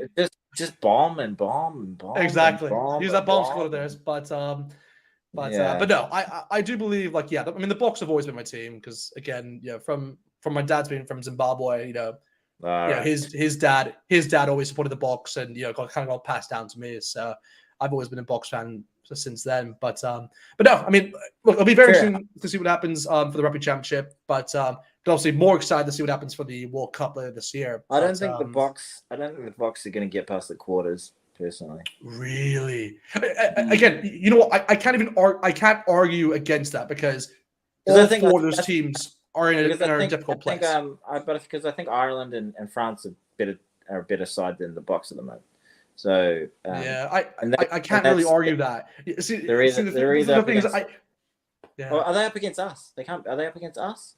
Well, it depends on who finishes first and second in the group. So that opening game, by the way. So what I'm saying is that the opening game and the game against Ireland and South Africa will really determine who faces who within the quarterfinals. So you could see an all-out Northern Hemisphere game in the quarterfinal and then Southern Hemisphere quarterfinal with All Blacks New Zealand, but All Blacks South Africa. But you want to hear a hot take? Oh, let's hear it. A hot take. New Zealand will beat France in the opening game of the World Cup, but they will lose to Ireland. And they will lose to Ireland in the quarterfinal. Wow. Okay. France, South Africa will beat Ireland in the quarterfinal. Will win their pool, and they will lose to France in the quarterfinal. See, I really hope I'm wrong. Oh, you've got me there. You've got me there. Actually, I really hope I'm wrong. I think the French will capitulate, and they don't quite bring their A game when the stakes aren't quite as high as they need to be. They lost to Argentina in 2007 in the opening World Cup, in the opening game of the World Cup, in a game they were heavily favoured to win. But I think when it counts, they've got so much class that they will win a quarterfinal. They'll definitely get through to the quarterfinal. Bad pull for Italy, bad pull for Scotland, sadly. I'm going to take this Crusaders jersey off because I hate wearing this, and one of the comments definitely said that I should take it off. So, can you get naked on the screen? The ladies. Just a little dick. How are you, Tony? Oh, I'm really feel. What is he masturbating? No, Hamish, I'm really feeling for you, man. I'm really gutted for you, dude. That really sucks. Oh, relax now. Jeez. Are you touching your nips? You came in. Mate, I'm just putting this out. But yeah, no, I was. and on the nips. Yeah. But I do agree with you, by the way, with your prediction in terms of the likelihood and how it may come out in that sense. Because I do actually say, from Boks perspective, I don't think the Boks will go past the quarterfinals if we play France in the quarterfinal. But if we face New Zealand, actually, I actually do think the Boks could get the edge over New Zealand. It's a bold call, but I think that's the way it could work. You know how many times the All Blacks, the South Africans, have beaten the All Blacks in knockout games at World Cups? See, this is where I could be completely wrong here, but I only remember one game. Well, It was that the one final. game technically isn't a knockout. You've made the No, top. exactly. So No one's okay, getting so- knocked out. So the Well, top, maybe they've won the World Cup. They won the World Cup in '95 after. Okay, big so bout. are we not counting finals? then? Just after Susie got involved. And does everyone know who Susie is? But we beat them in, I think it was the 2003 quarterfinal, and we also beat them in the 2015 quarterfinal. So we're quite adept at beating Springboks in quarterfinals. I think that we could do that again. Well, no, you beat us in the semifinal actually in 2015. Oh, you're right. Yeah, because we beat Wales in the quarterfinal, and you guys beat Yeah. no, who did you beat in the quarter? You beat Argentina. Argentina, we beat them in the quarterfinal at 2011. yeah, you beat them in the group. No, you had Argentina in your group. No, you beat France. You demolished that's France. right. Actually. That's right. Yeah, And that was a harrowing experience. yeah, because- that was a massive demolishing. But no, because that was like going back to an alleyway where you had been mugged and $50,000 had been taken off you before because exactly. it was in Millennium Stadium against France, the same team that we were meant to beat in 2007, where they beat us by 2 points in that game Exactly. where Wayne Barnes missed a 2-meter forward pass. Yeah, that was.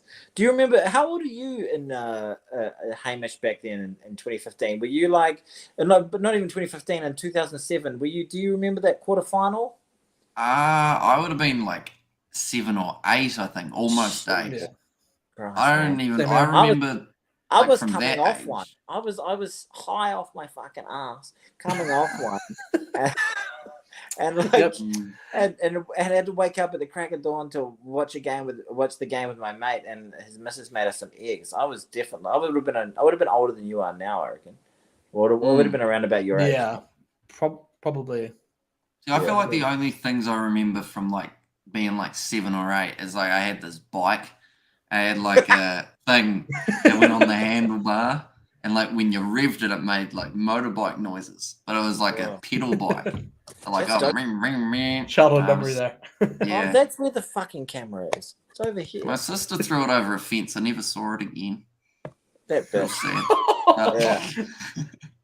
A bad day. No, but other than that, like I think the only World Cup moment that I can actually like properly remember, which sounds really bad seeing as I do rugby YouTube, but like the only one other than the most recent World Cup I can remember from sooner is, well, there's 2. There's the fact that we keep losing fly halves for a World Yes. Cup. In 2011. 2011. Yeah. Yeah. And then I remember the commentary when Bowden Barrett scored the try. How Grant Nisbet was fair. trying to say words and it just didn't come out as Go words because he was too excited. And it was It's up Bowden against the Barrett. Anthems. It's Bowden Barrett for the All Blacks. Like, yeah, that was just Yeah. Go Bodie. Bowden. Go Yeah, Bowden. that was from Mr. Go. Marshall. Go, my son. Yeah. I can remember every single. I'm older than you guys, obviously. I was born in 1983, but I remember.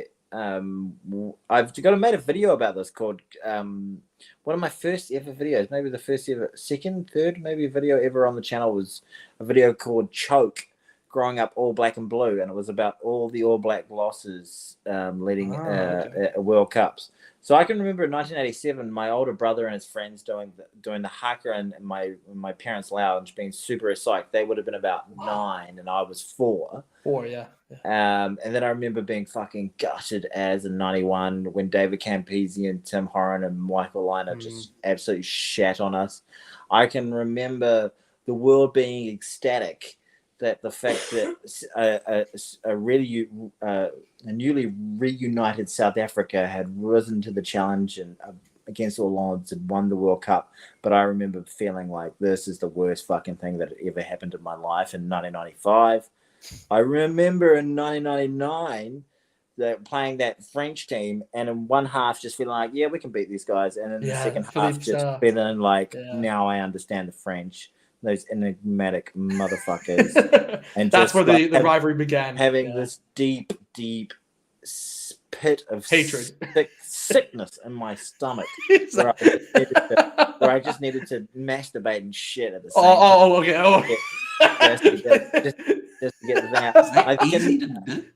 I can then remember in 2003 going into that semi-final against the Australians, feeling so confident because we had beaten them by like 50 points to 12 in the last time we played them that year, and then fucking Mortlock getting that intercept try from Carlos Spencer, and I would have been like 21, 22 at that stage, and it just feeling like the first time you had anal sex, like, you know, like unfortunate, and yeah, just I love what Amy's face was like. really bitter, really sad about that. And yeah, 2007 was just I just covered that, and then in 2011, just absolute anxiety. Just that was the first time I got into rugby. That was a total panic attack. 2011. Yeah, and that's, I agree. Yeah. It was just awful to watch. I was literally there. I was there for the semi-final for the Australia New Zealand. You were in the crowd at Eden Park. Yeah. I watched both. I watched both semi-finals, the France Wales and Australia New Zealand, and I was right in front, by the way, of the try of Mount Nanu's try. Because I was on the right hand. I was on the right hand side. Wow. It was like Israel Dag who came through, did the offload. You were in the terraces. No, not in the terraces. I was like down. I was in the lowest level. I was literally. I saw the try right next to area. That area of the stadium is called the terraces. Oh, okay. Sorry. I didn't know the name, but yeah, I was in that area, in that zone, and I was just.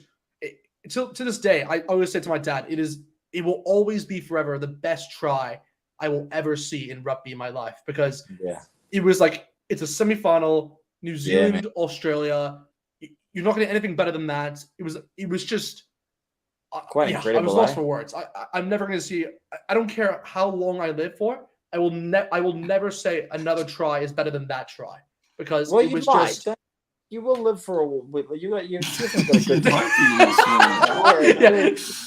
You've got a good. Start a sentence. I don't care how long I live for. That tribe will live to. I could put it on a gravestone. Literally, that tribe was just such a big moment for me. That's the reason why I fell into rugby. I hear you. You've got a good 3 years left in your life, so like you might see a bigger try. You might be at another. You might be 85 at like a World Cup final in Millennium Stadium or Twickers or Star Farm Day or somewhere, and you might see something and be like, okay, you never know. You never know. Yeah. I'll be honest. I think there's only one try that could. Don't lie to me.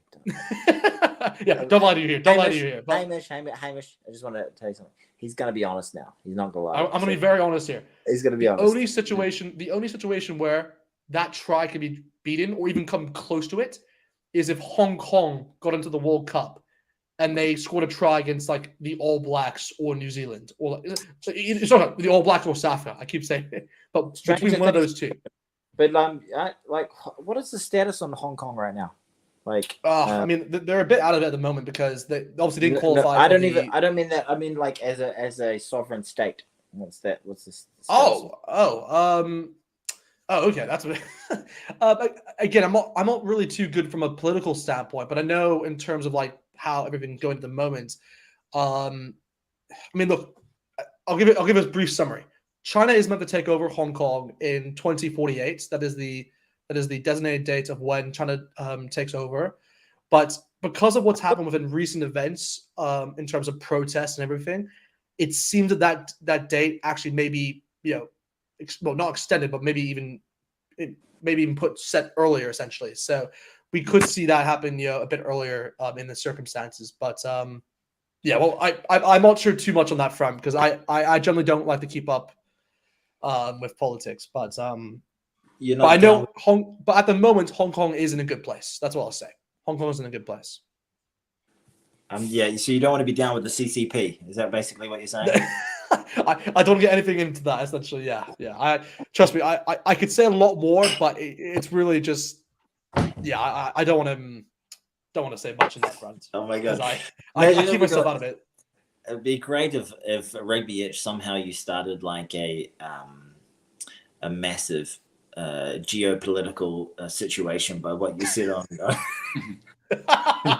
This is what starts it. This is what starts it right here. There's shit going down in Russia at the moment. My God.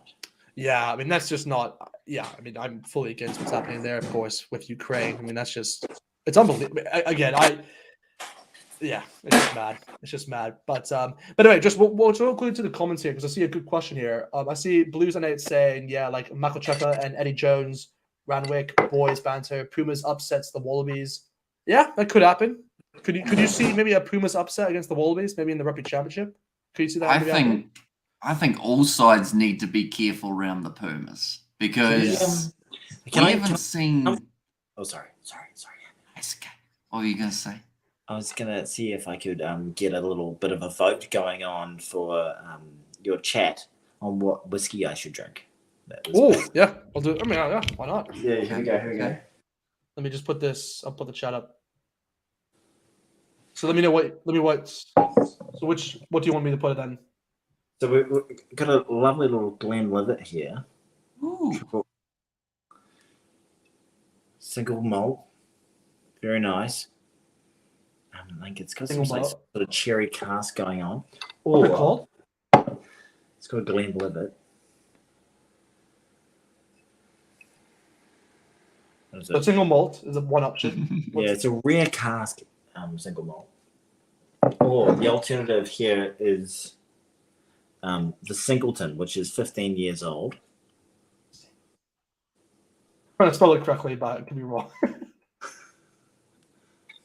And this is another single malt Scotch whiskey. Okay. So, Steve. You have a lot of alcohol, Tony. Thanks, Hamish. That wasn't a compliment, was it? Take it how you'd like. Exactly. Okay, there you go. I'll just put it up there. I mean, again, I'm not sure if this is the correct thing, but how many votes are we getting? I like that we're actually doing a poll on which whiskey should Tony drink. The voting's going to close in 30 seconds. Okay, is that okay? Yeah. Well, yeah, exactly. Yeah, I'll end the poll like in a minute. Let's just do that.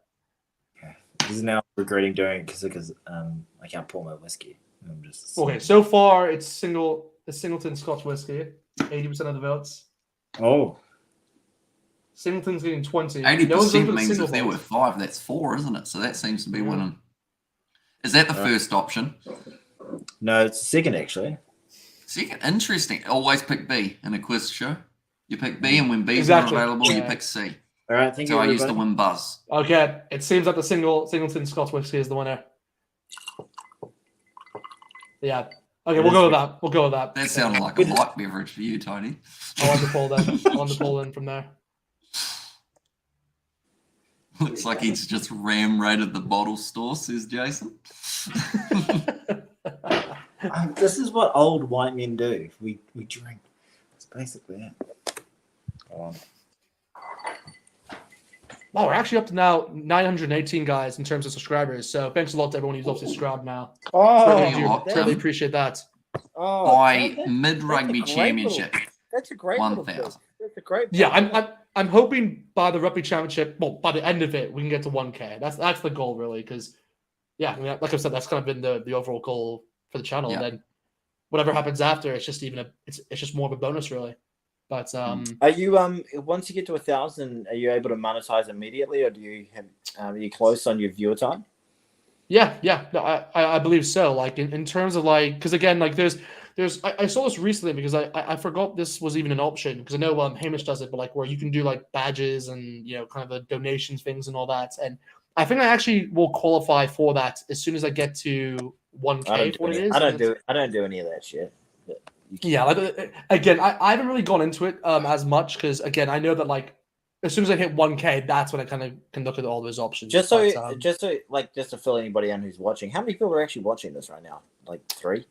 We have 35 people watching at the moment. Oh, 35 dedicated soldiers. In terms of subscribers, 1,000 is a bit of a magic level when you're kind of building in YouTube. The reason being is you can't monetize your channel. Are we okay to talk a little bit of shop here?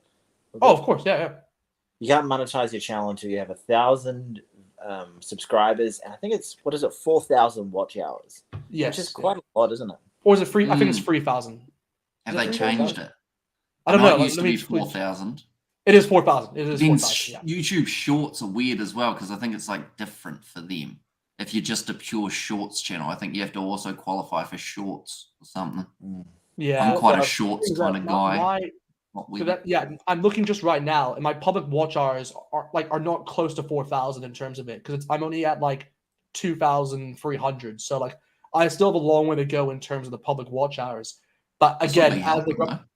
as the rugby championship goes along, that can obviously extend it. And at the same time, I've always said that like when I get to the Rugby World Cup, that's when I expect me to get kind of the whole, I guess, the package. If that makes sense.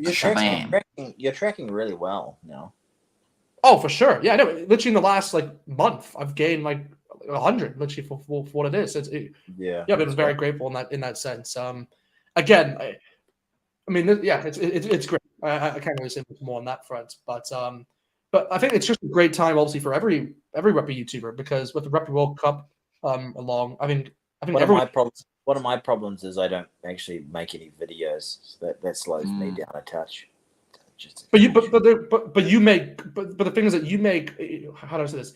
You make the quality videos. It's not about quantity for you. It's the quality, which is what gets you like, which just keeps in. I don't know. You keep rising in that front, which is great.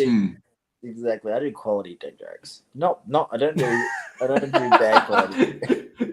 In the words of here, this is a good one. And someone said, in the words of Tony, monetization is a. What is that? What did he say?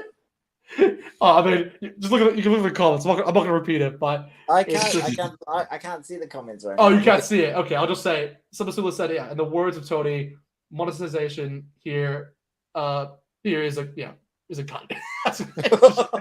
So, oh my Jesus, boy, you've broken him, Tony. I know you've broken me down here, guys. This isn't good. We're breaking the fifth wall here, guys. Did you just say cunt?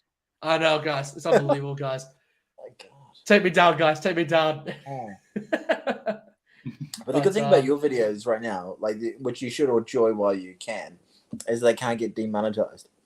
Like there's a do you get like there's a thing that happens to us you have to submit for ad ratings every time you do a video, and if you get it wrong, they can yellow coin you. Basically, they put a yellow money mark on you, which means that if somebody logs in and they can verify they're over 18, they can watch your videos, but basically no one's going to watch your videos. Like YouTube's not going to promote you. Like it's if your channel is so. Have you ever had a yellow no a restricted video? What are you, Hamish?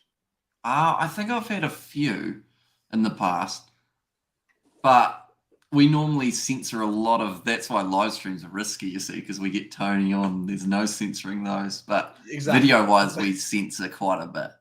So we're normally safer. Doesn't normally lead to any strikes or anything. But the good thing about like a live stream is you're making your coin during the stream, aren't you? Yeah. Like tonight probably cost you about $150, $200, I'd say, maybe on that. Well, that's the thing. I took most of the week off work from doing the Ashes as well, and then the same was like I'm probably just gonna have to work twice as hard next week. Was the way that I described it, just because it's just how it is type thing. StreamYard are busting me balls about the yearly subscription fee. So really? What have they done? No, they're just like, hey, your subscription's nearly up. Yeah. Like you got. Oh, really? They get you to do it all for the yearly one in one go type thing, rather. How much does it cost? I don't want to know.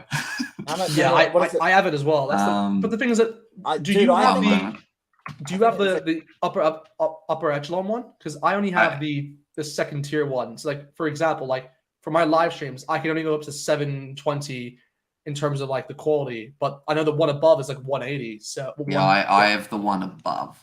This is a bit of behind the scenes, but StreamYard each year charge me about 760 New Zealand dollars. Yeah. So that probably tonight would have paid for some of that, which would have been quite nice, but yeah. All right. Well, when if you're watching this right now, when Hamish gets his streams back up, don't be a tight cunt. Give him $100. You sacks of shit. Stop swearing at the people. It's just luckily for me, I'm not getting demonetized for this anyway. So. Yeah. So, but also, if you don't have $100, give them $5. Give them $1. If you can afford 50 cents, give them 50 cents. Give him some money. He works hard. Okay, and then when old Rugby Itch gets monetized, give him some quiche too. He's worked bloody hard too. Don't give me any money. I don't need it. I don't do live streams, so I don't have to. Oh, but for the videos you make, I think you deserve like. Can you give money for videos? Is that if he's got it enabled? Have you got this super thanks on? Yeah, I think I have super thanks on. I've had people give me a super thanks before, and I'm like, what the fuck is that? Yeah, that's weird. Yeah, I mean, you can just do it through Patreon if you wanted to as well. I mean, that's just the other option. I have a Patreon. I never promo it, and I've never put anything up there. So please don't subscribe to my Patreon. Okay, that's great promotion there. Then I have one subscriber to my Patreon. That's my partner Lydia, and then I just to keep her happy, I just take a photo of my nutsacks once a month and post it, and she gets to see that. What? I've lost for words. I've lost for words. Even someone says they love the drunken stupid hurt. Same thing Tony tried on 2 cents turning their party as usual. Yeah. Hey, by the way, guys, I'm really chuffed to hear that you guys are doing a podcast. Great news. Terrible name, the Rugby Recap. Oh, fuck me. Oh, God, the Rugby Recap. Eat my asshole. Jesus. We were thinking of names, but at the same time, like, it didn't feel right to blend our two names together because there's not really a good name out of it. I've got a good one. Okay, let's hear it. Here we go. Two white men go hard over balls. What about what is that? By the way, I actually don't mind, like, because this is where you have to remember that it's two of us on the channel, so like we have to make sure that like we have a title which we both agree on. So what about where you have an image where you're both sort of like you're cradling rugby balls, and then you go and like you're just like looking after them like they're little babies, okay? And you put those images together, and the podcast is called Cradle the Balls. What about? Well, we'll take that into consideration. Let's just say that. We'll definitely take that into consideration. What about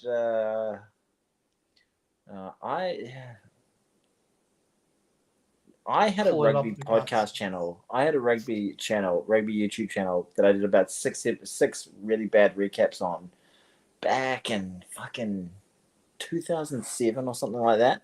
Oh, wow. 2008, 2009. It was called Go Ruck Yourself. So you could take that name. Go Ruck Yourself.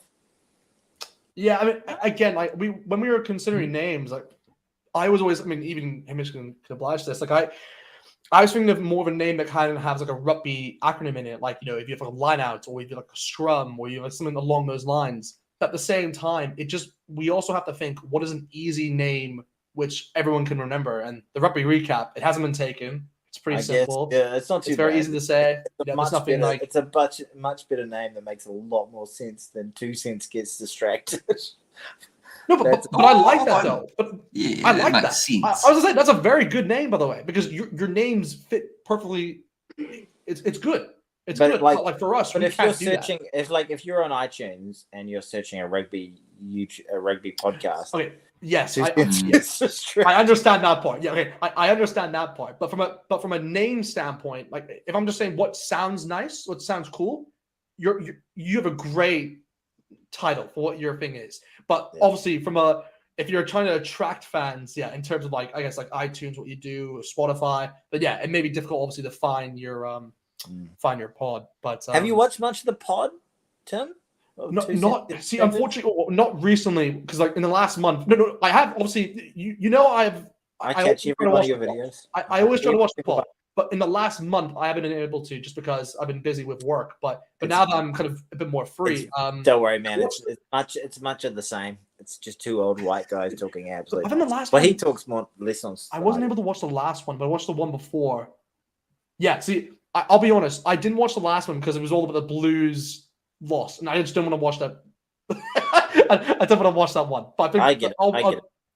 Yeah, I'll definitely watch the next one for sure. But no, like I said, I always try to keep up with the pods, like because the thing is that I always watch your pod. I always watch the Super Rugby Alterera one, but again, that's no, they'll still keep on going because of the rugby championship. I don't actually. The only rugby podcast I actually listen to is I listen to a little bit of the Squidge Rugby retrospective from he does old World Cup episodes with his brother.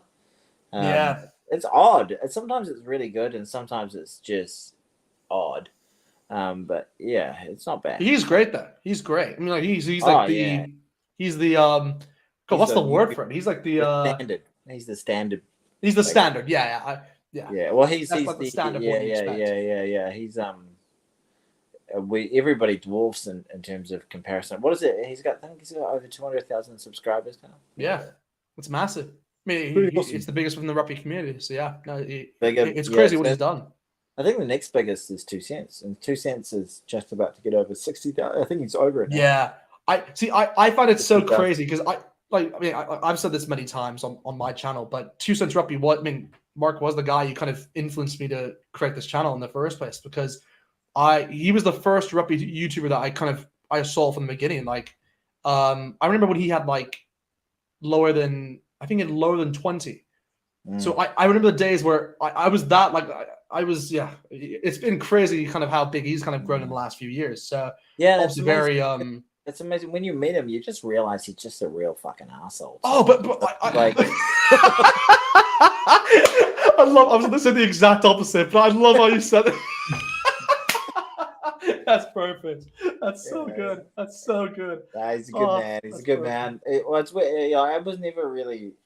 I only really I think I stumbled over one of his videos once before I did rugby YouTube, or YouTubing in general, and I was like, "What the fuck? This guy's sitting in front of a whiteboard."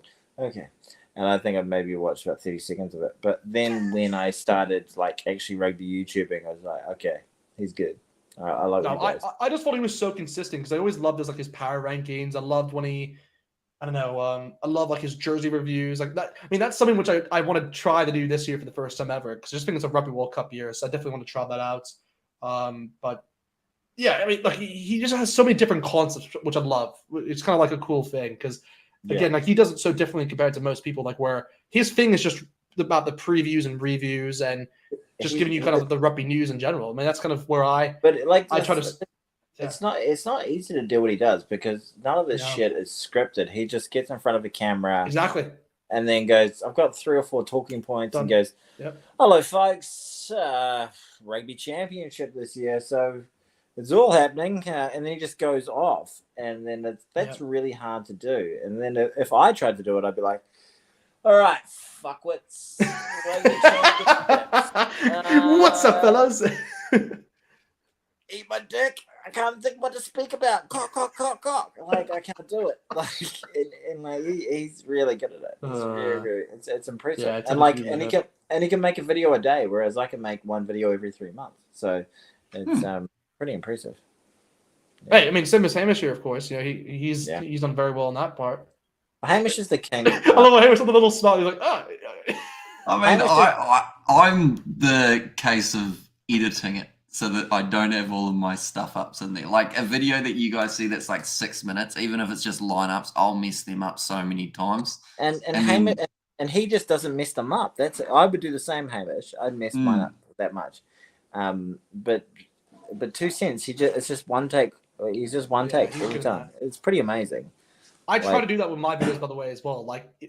Whenever we do our collabs, me and him is a thing where I have to get it in the first take, and then normally I do it, but there's sometimes we're doing the second take. I'm like, oh shit, damn, we ruined the plot. We ruined the. Hamish made the mistake of trying to get me to do serious videos with him a couple of times last year, where we did what did we do? We did some absolute fucking nonsense about I don't know we did a point system for Super Rugby try scorers, and he tried to do something. That was good. No, he tried to do something rational and sensible with me, and I was just like, "Fun, fuck, cut, shit, what?" And then he was just, and he just had to edit it for 16 hours. It was a long video. That video wasn't supposed to be that long. We ended up recording for about an hour, and I cut it down to about 30 minutes with all the bleeping and the Stuff we had to cut out. Sorry about that. I love this. There's a good comment from Jason Hamilton. He said that Shea Hamish looks like he's the captain in the NRL post-game press conference when all the questions are asked to the coach. Oh, I'm just chilling. I'm just listening, observing. Gosh, but look, guys. I think we're kind of getting towards the end of this live stream because I kind of have to unfortunately head off and do some work. But yeah, just very grateful, obviously, to have you guys on, to everyone who's come onto the channel for this live stream. Very grateful to have, obviously, the the Kiwi lads on, as well as the Chat the Sports. If you guys haven't already, guys, go to the channels, guys. Subscribe. I really do mean it. Subscribe towards the channels. They have great content. If you haven't subscribed, I'm gonna nut punch you. All right, get in there and subscribe. Guys, exactly. But yeah, guys, do me a massive favor, guys. Like the live stream, guys, if you haven't already. Subscribe to the channel. Thank you for everyone who came along. I really do appreciate this. I mean, it's the end of Super Rugby. It's kind of crazy to think. So we'll have another year, obviously, to wait until the next season begins. I don't give a shit about Super Rugby. Fuck it all. Yeah, this league is screwed. It's so biased. It's so biased. But it's not biased. It's just fucking depressing. Yeah, fair enough. We'll end it off there. Super Rugby depressing. Anyway, guys, we'll see you guys next time. Thank you everyone who came along. And yeah. All good. Hooray.